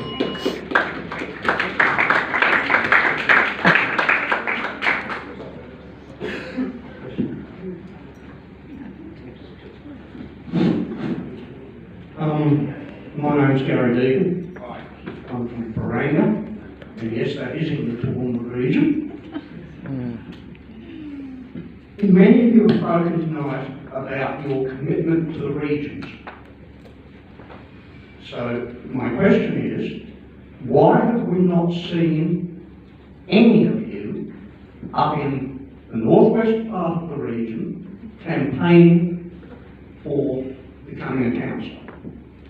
Because while we've got a few pamphlets hanging around, not one of you has made a commitment, to come to our little towns and conduct a public meeting and tell us what you're there for. If you just bear with me, the candidates, how many of you have actually visited a little place called Malling? Put your hand up. Say again. Morling. How many of you have ever visited a little place called Malling? Malling, M-A-L-I-N-G, yes? You have. You have. How many else has visited? Yes, right? How many of you have visited a place called Muldoon? Yes, right? And how many of you have visited a place called Irvingdale? Right. Those of you who haven't visited those places, these are all little villages within the Toowoomba region, mostly forgotten about. What are you going to do about it? Thank you very much.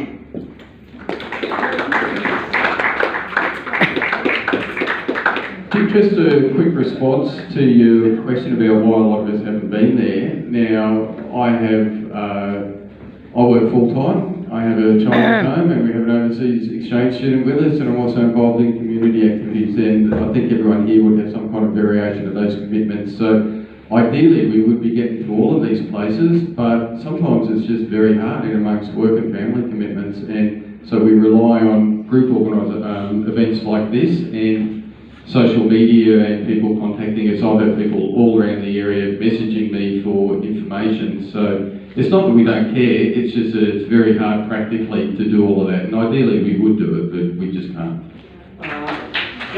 Yeah, and we were at Yarraman. Just in response to that, if you're a full-time worker, how much time are you going to devote to council if you're elected? Well, I would give away that job as I think most people would, because council is obviously a full-time commitment. I do believe that we can pick up community volunteer work, because I think that would be a good thing, but definitely I would be giving away my full-time position as others here would do, I think. Thanks, Scott. Lisa? I'll follow on from Scott. Is this working? Just flick it up. I'll follow on from Scott. When I have been meeting people, I've been encouraging in groups and progress associations to actually create, in the 10 days we have left of campaigning, to send an email to all of us to come and have an event in those towns, wherever you may be. So it's sort of a progress association or organisation that usually arranges these. But and the second part is, yes, I support villages and towns becoming resilient and thriving rural communities through efficient water and electrical use, and encouraging tourism and industry back into the towns. Thanks very much for the question. Just, I wanted to say that on Saturday night, the Yarraman District and Progress Association held a similar forum to this. Yes. Yes. There are many of us candidates who were there. But you asked for the north section of the northwest. So northwest and west. So we don't go any further north than Yarraman, and the candidates were there on Saturday night, and we left Yarraman at 10 p.m. So I think that shows commitment to attending these and getting out into We might talk about more on stuff. I'm now happy to respond. Tim McMahon. I was in the Tri-Towns of Quinlan, Adelaide and Barangaroo last weekend. I didn't stay for long, but I think I've been in this job for 4 years. It is my full-time job, and you go to my diary any day, and it's 7 days a week, probably 12 hours a day if you attended everything. There are over 30 small towns in Toowoomba region. If I went to one of them once a week, you could expect to see me twice a year at best. So it's a commitment, and I know the Mayor said it in his speech, the workload to get around all the communities. I love the small communities, like everyone. There has been investment in Baranga and the exercise equipment in your park this term of council, and it's as much a part of Toowoomba region as anyone else. Thank you. We go on road trips about 3 or 4 times a year, Councillor Melissa and I. Bill and I were out there for the Christmas party. Had the hall committee or someone else decided to have something, you would have found us all out there. So it's not fair to say, often when we're driving out there looking at infrastructure and whatever, everybody's at work and doing their own thing. So it's only when you've got an opportunity to all get together that that you recognise that we're actually there. So we're there. Some of us are there quite regularly. Thank you. Margaret, your question. You're Sylvester. Some of you know me. Some of you have had dealings with me. I wonder why we're actually voting for any of you. He can say whatever he wants. We talk about all the water that's needed. Council is run by the CEO and the engineer. And you blokes are trying to tell we've had work done, there's been $1 million wasted in an area where we'll kill somebody before this is all over. So I'm asking the question, why should we be voting for any of you? Because we can't get decisions out of council. Councillors have been to my place.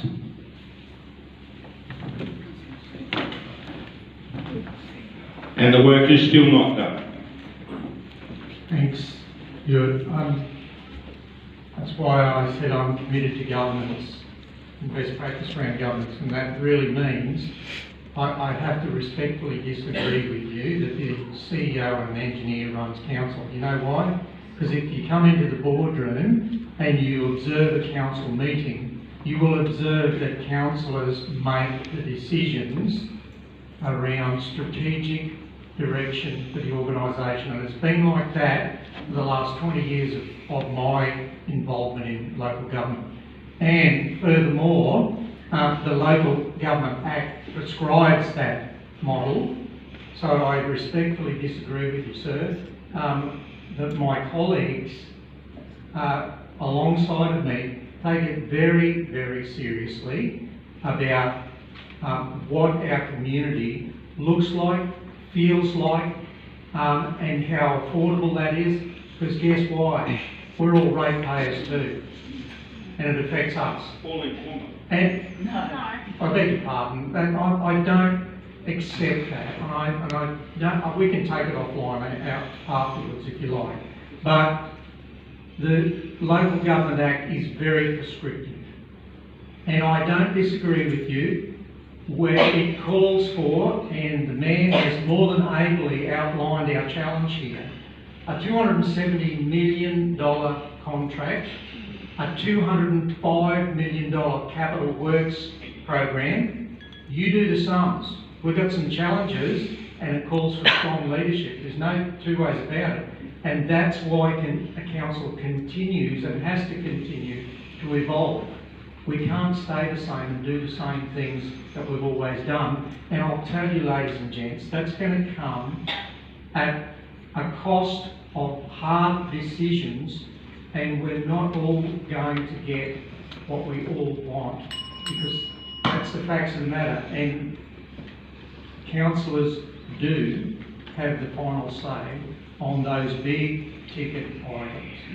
And there is such a thing as an operational side where we can go to the CCC quicker than Flash Gordon, or at least the tribunal, local government tribunal, if we direct staff.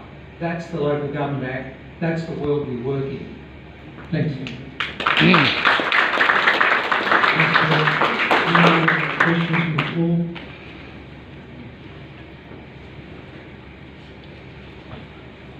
Good evening, everyone. Ross Burton, a potential developer in town. Just like to thank all of you for coming out tonight.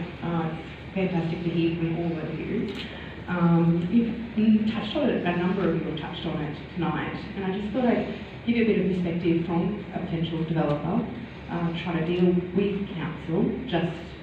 There's a question at the end, don't really need an answer tonight, but it's just one I'd like you to think about. There's a real lack of clarity around trunk costs and real delays affecting developers. Everyone's talking about housing crisis and getting things rolling in the area. That's things we want to do, but there's a real delay, and I think it needs to be addressed. Thank you.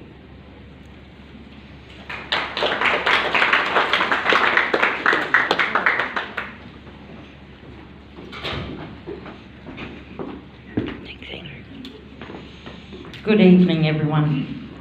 My name's Deb. I've been working previously for local government in Oakey Service Centre. I currently sit on the Aboriginal and Torres Strait Islander Advisory Committee, which I've been sitting there for 2 terms. I'd just like to say to Mr Westgarth, you're the only one that's said anything about the Constitution. Constitutional law is very much a part of everyday living. Not that I have the privilege of being in your Constitution, because I'm still classed as flora and fauna. So what I'd like to ask the new candidates, I do know Mr Gary Gardner very well, is do you understand that policy is a rule and it's not law? So why do we have policies in place that don't align with the law? Do you have an example of one of those? So, public records, freedom of information law. When I went to get some council public records, which is everything in council is public interest, why should I have to go to Brisbane to get local public records? I'm happy to pay for those public records, but I was declined.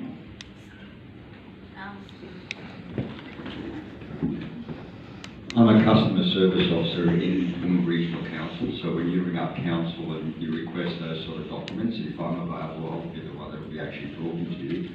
We have to, as a customer service officer, safeguard the security of people's information and details, be it personal details, be it an organisational details, or a major company. That's called redaction. Well, we don't control that. But what we have to advise customers like yourself when they come either to our counter or to the phones, that we're not at liberty to be able to give out that information, and it has to go through the right of freedom of information. Yeah. We can give out the details of your neighbour if you're looking at actually putting up a new fence and you need to get in contact with the neighbour. We can give you their name and their mailing address, but we can't give you phone numbers or email addresses or anything like that. So that's how restricted we are to try to preserve. Yeah, but you're talking about private information. I'm talking about public records, which council has no compliance in FOIA law. Well, with public records, you still have the details of the actual... Under Section 4.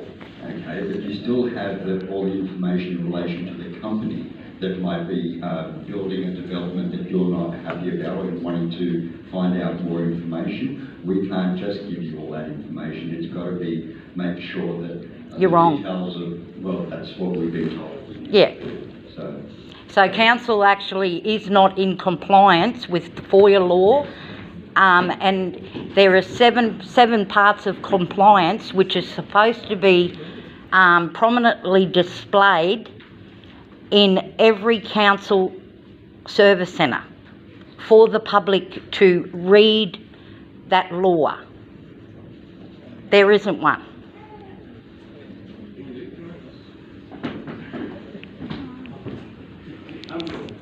I just wanted to add something quickly about what you said earlier. Now, you're not flora and fauna, you're an equal human being with the rest of us here. And this was also the whole point of the 1967 referendum. And it's the most successful referendum held in Australia's history. So what I'm hearing when you're speaking is that you don't feel included, but I can certainly assure you that we feel you are. And I don't know what else to say. Don't feel that way. If you're on the advisory committee, then you should be aware of the history of that referendum, what it represented, and everything that's happened subsequently. And the point about policy and law, well, we need policy to have the public discussion to formulate the direction which becomes law. So there is a difference between them, but obviously a very important role that the policy discussion forms beforehand. But I'll be happy to talk to you afterwards about this if you like. But if you've got policies that don't align with the law and it's violating the public that you work for, right? Why can't those policies be changed by the people that you work for? Sure, that's the point of the discussion. If things are being done under policies that are illegal, then that's a different question again, but you certainly need policy to toss around ideas in a better community. Thank you, David. Lindsay.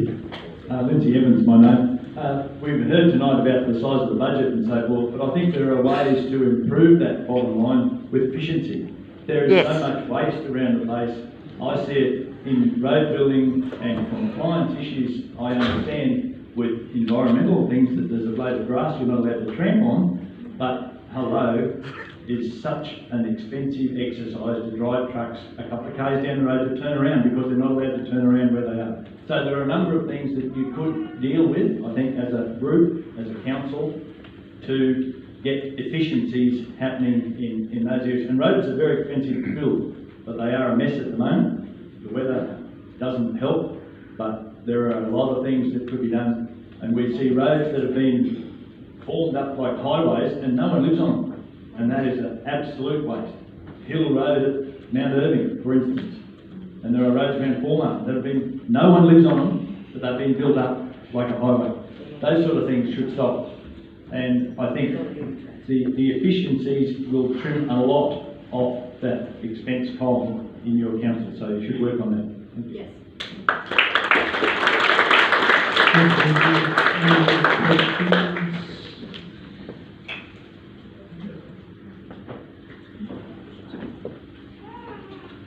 Yeah, I'm Ron Rosenberger. We've lived in the Shire here for the last 7 generations, so we go back a long, long time. I'm wondering how is the council going to address their shortage of unemployment? Because a lot of the country roads are now becoming that way grassed up. The roads are actually becoming watercourses. And the other thing is, which concerns me, while we have wild baiting programs, there's nothing being done by the council with feral pigs. Yep. Yeah, just in relation to employment, I can tell you that it's not just an issue for council, it's across the board. And there's a number of factors that are impacting that. There's one thing is that people during COVID have gone to online businesses.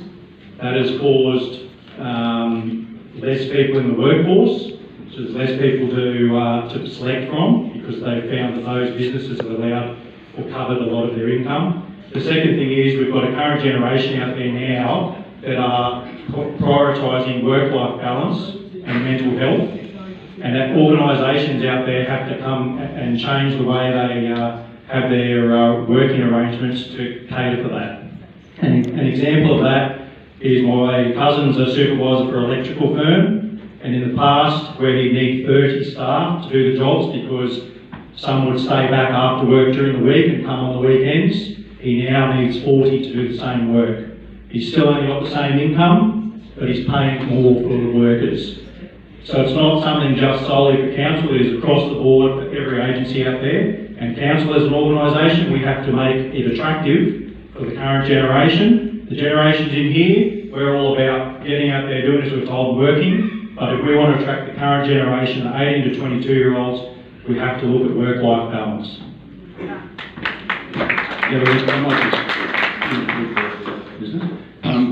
It's a very good point. It's been raised by a couple of candidates around our staffing numbers.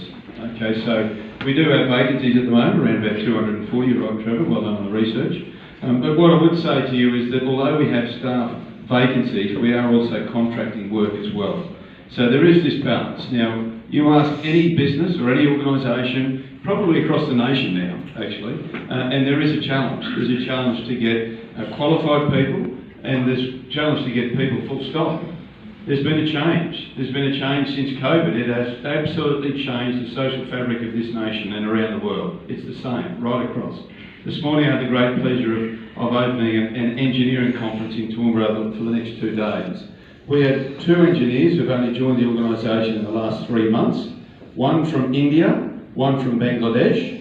Both were presenting papers at the statewide in Queensland Northern Territory conference today. So that probably tells you a story about where people have got to come from to actually be in situ and work. The further you go from the East Coast to the capital cities, the more difficult it is to get people. So I chair the Darling Downs South West Council of Mayors, and you can imagine the challenges that they've got in those places. It's a real challenge. It is a challenge, so it's not easy, but we're balancing those vacancies with contractors. Now that might mean we're paying more, but we've got to get the job done. We've got to get the job done, and that's the balance we've got at the moment. So we're not immune. Chris did a great job. We're not immune. It's across all sectors.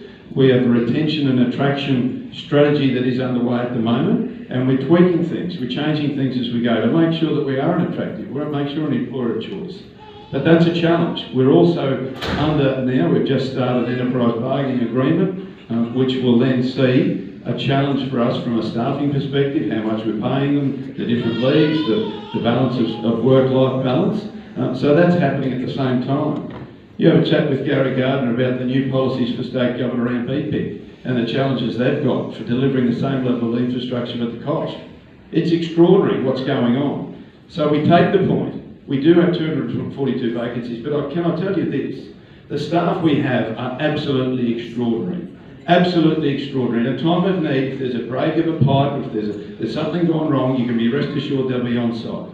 It was only Yarraman a week, almost a month ago today, 2 a.m, Sunday morning, we had crews out there with contractors out there to do the work at 2:30 in the morning, out there doing the job. So, you know, when critical things happen, we're there, and we have contractors help us. Our staff are extraordinary, they really are, and they should be recognised more than they are, and we'll do that.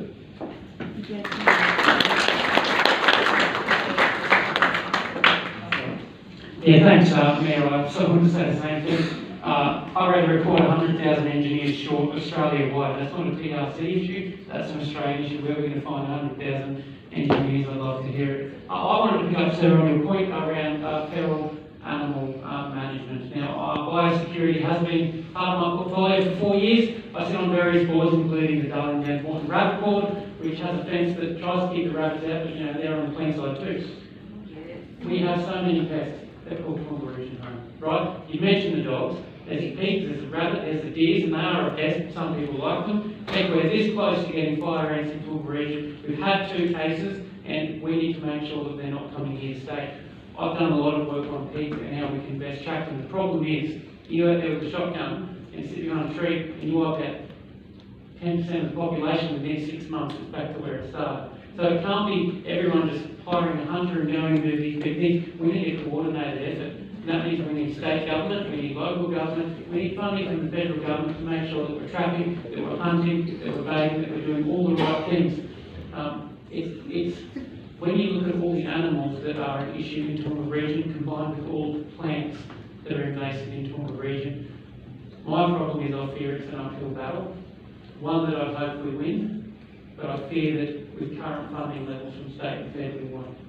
And it's growing and there's more issues coming all the time. So just to let you know that we are doing a heck of a lot of work with pigs as one of many pest animals that call Toowoomba Region home. And the regions are feeling that, and I'm very aware of it, but yeah, a lot of work happening. Thank you.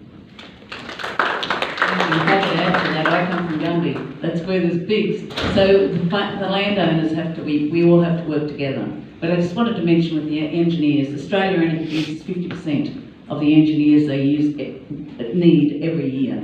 And what has really impacted at the moment on the engineers is that the skill migration was stopped over COVID, and it's only just started to come back. So it's a huge pressure. Council can only pay a particular amount. Private enterprise, they can pay what they like, but we actually find it very difficult with our with our wage structures to do that. So we only produce in our universities and through our schools 50% of the engineers we need. So get into the high schools and tell the girls that they should be studying STEM projects and that engineering is a career that they can consider, because they seemingly don't think that they can. It's a wonderful career. Thank you. We've probably got time for one more question. So we're talking about why young people, it's harder to find young people willing to work. Over in China, they call it lying down. People with that are finding it unaffordable to live have just decided they're going to be happy with less. When hard work isn't adequately rewarded, when people are seeing decline in their quality of living, for many people it's simpler to just stop caring. So how do we get people to start caring again? Well, that's an uphill battle because wages are stagnating for the majority of the working class. Young people need opportunities, but they also need people to take the time to give them a go. Not just expect them to be a gun worker from the get-go and give them a couple of days and go, oh no, they're useless. Give them some time. I was fortunate that my employer, they're all talking bad about me, going, oh, he's useless. It's the first full-time job that I've had for an extended period of time, and I'm 34 years old this year, because so many places didn't want to give me a go, didn't want to give me the time of day. Right? My first full-time job was when I was 27 as a cleaner. Everything was casualisation. The workers are disposable because we've got 400,000 migrants coming into the country every year. We've got students on student visas willing to work for a lot less, putting downward pressure on wages. So some people decide to give up. Why do we have a huge issue with mental health and self-harm and suicide in this country? Why is a quarter of the population on antidepressants? I had a doctor try to prescribe me antidepressants and I was like, mate, I've got a reason to be depressed. I have no support network. No one's looking out for me. Job agencies don't care. We need to be nurturing our youth, not just casting them aside when they make a single mistake. And I'm one that made it through regardless. I'm too stubborn to die. And I have a beautiful wife, and I have a child, and a second child on the way. I'm a fighter. Back me, and I'll back you. And I will help rebuild our communities. After what we've been through the last 4 years, we need that sort of gumption. Thank you. Thank you. We've got time for one more question, and then I'm sure everyone will be happy to stay back for a little while for a bit more networking after this. So, Andrew. Oh, you got some. No, that's right, Andrew, let them go. I'll wait till after. No, you're not.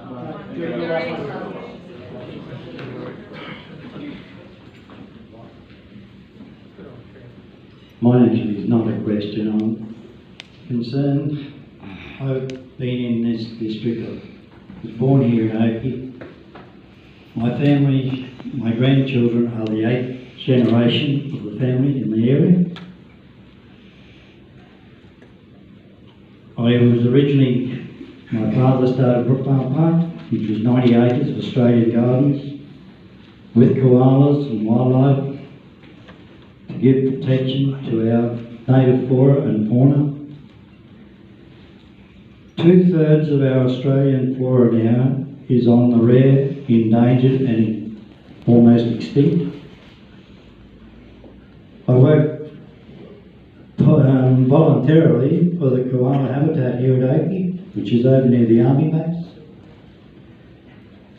We started that 5 years ago with the land that was given to Landcare by Dr. Eric Donaldson, and we now have trees there that are 5 years old that would feed koalas. But to be honest with you, with the escarpment in Toowoomba, you won't save the koalas. There's too much traffic, too many dogs.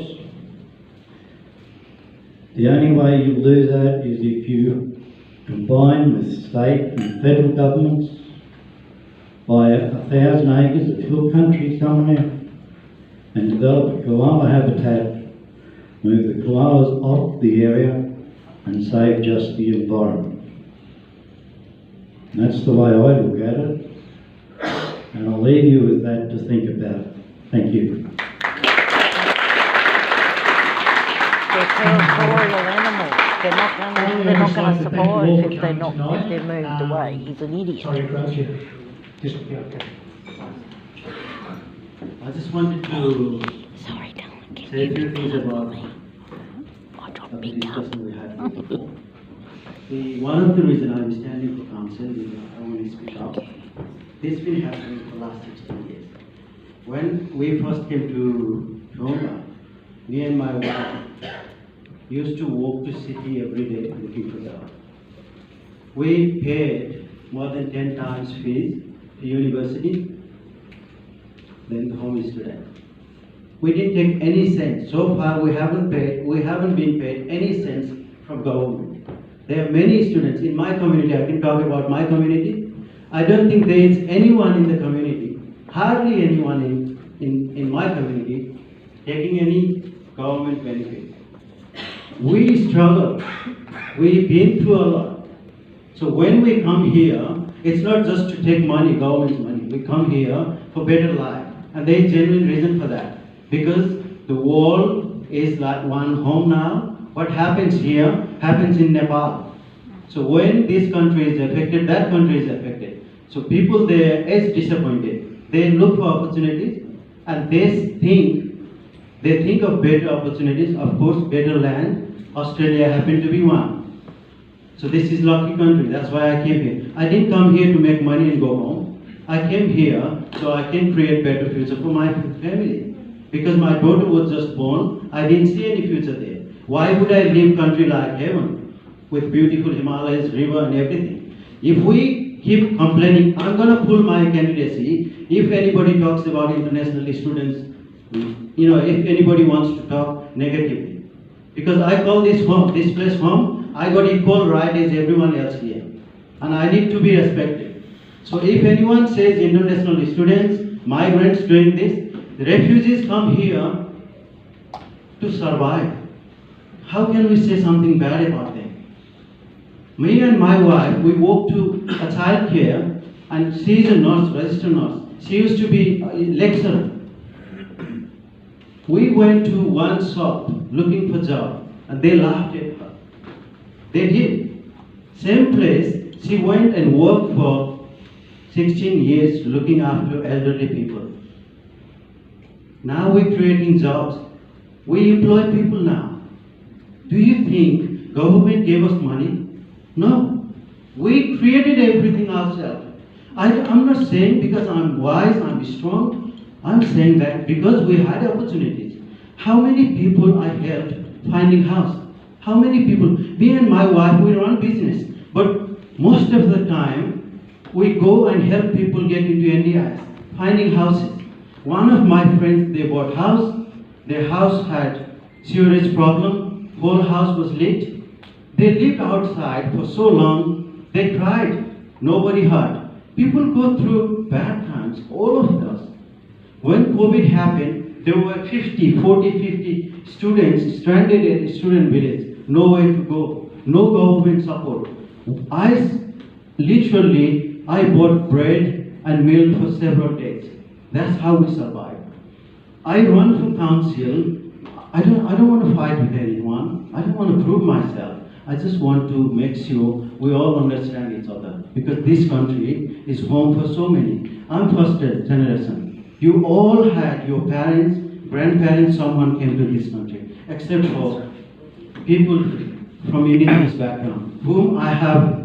If one of the indigenous people, somebody comes here and then you go back, maybe I will think about it. Of course I have to. No, I respect them, as I respect my grandparents. So let's be sensible. I'm running for council second time, 2020 and 2023, I nearly made it.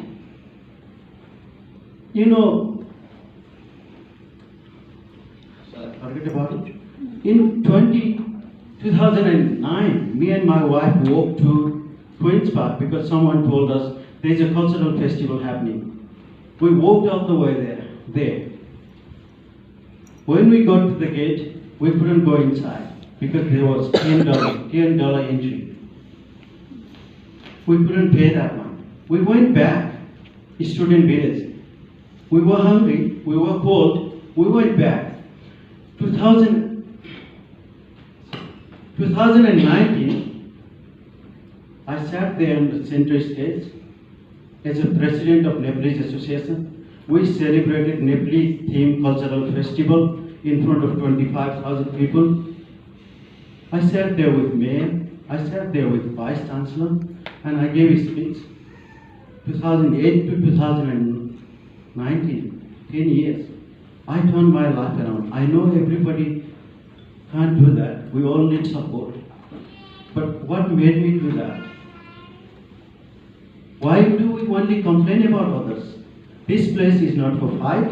I come all the way to Woki because I come from regional town as well. I respect everyone. Everyone should respect me and people like me. Thank you so much. Andrew, can I respond? Just 1 minute. Ekraj, it's Deb Anderson here. Don't worry about what other people say about you or your kind, because they're all immigrants. Australia was built on immigrants. Let's not forget that. There is a shared history here. And just because someone disagrees doesn't mean it's disrespectful. So, your family has contributed to the community over the years, Ekraj. You and your wife have worked and supported your own family. You have a right to be here just like anyone else in this room. And I'm a proud Cullerley, Bundjalung, Gamilaroi woman who lives and works and plays on my children and husband's country. So when it comes to respect, you want respect, give respect. It's as simple as that. Thank you.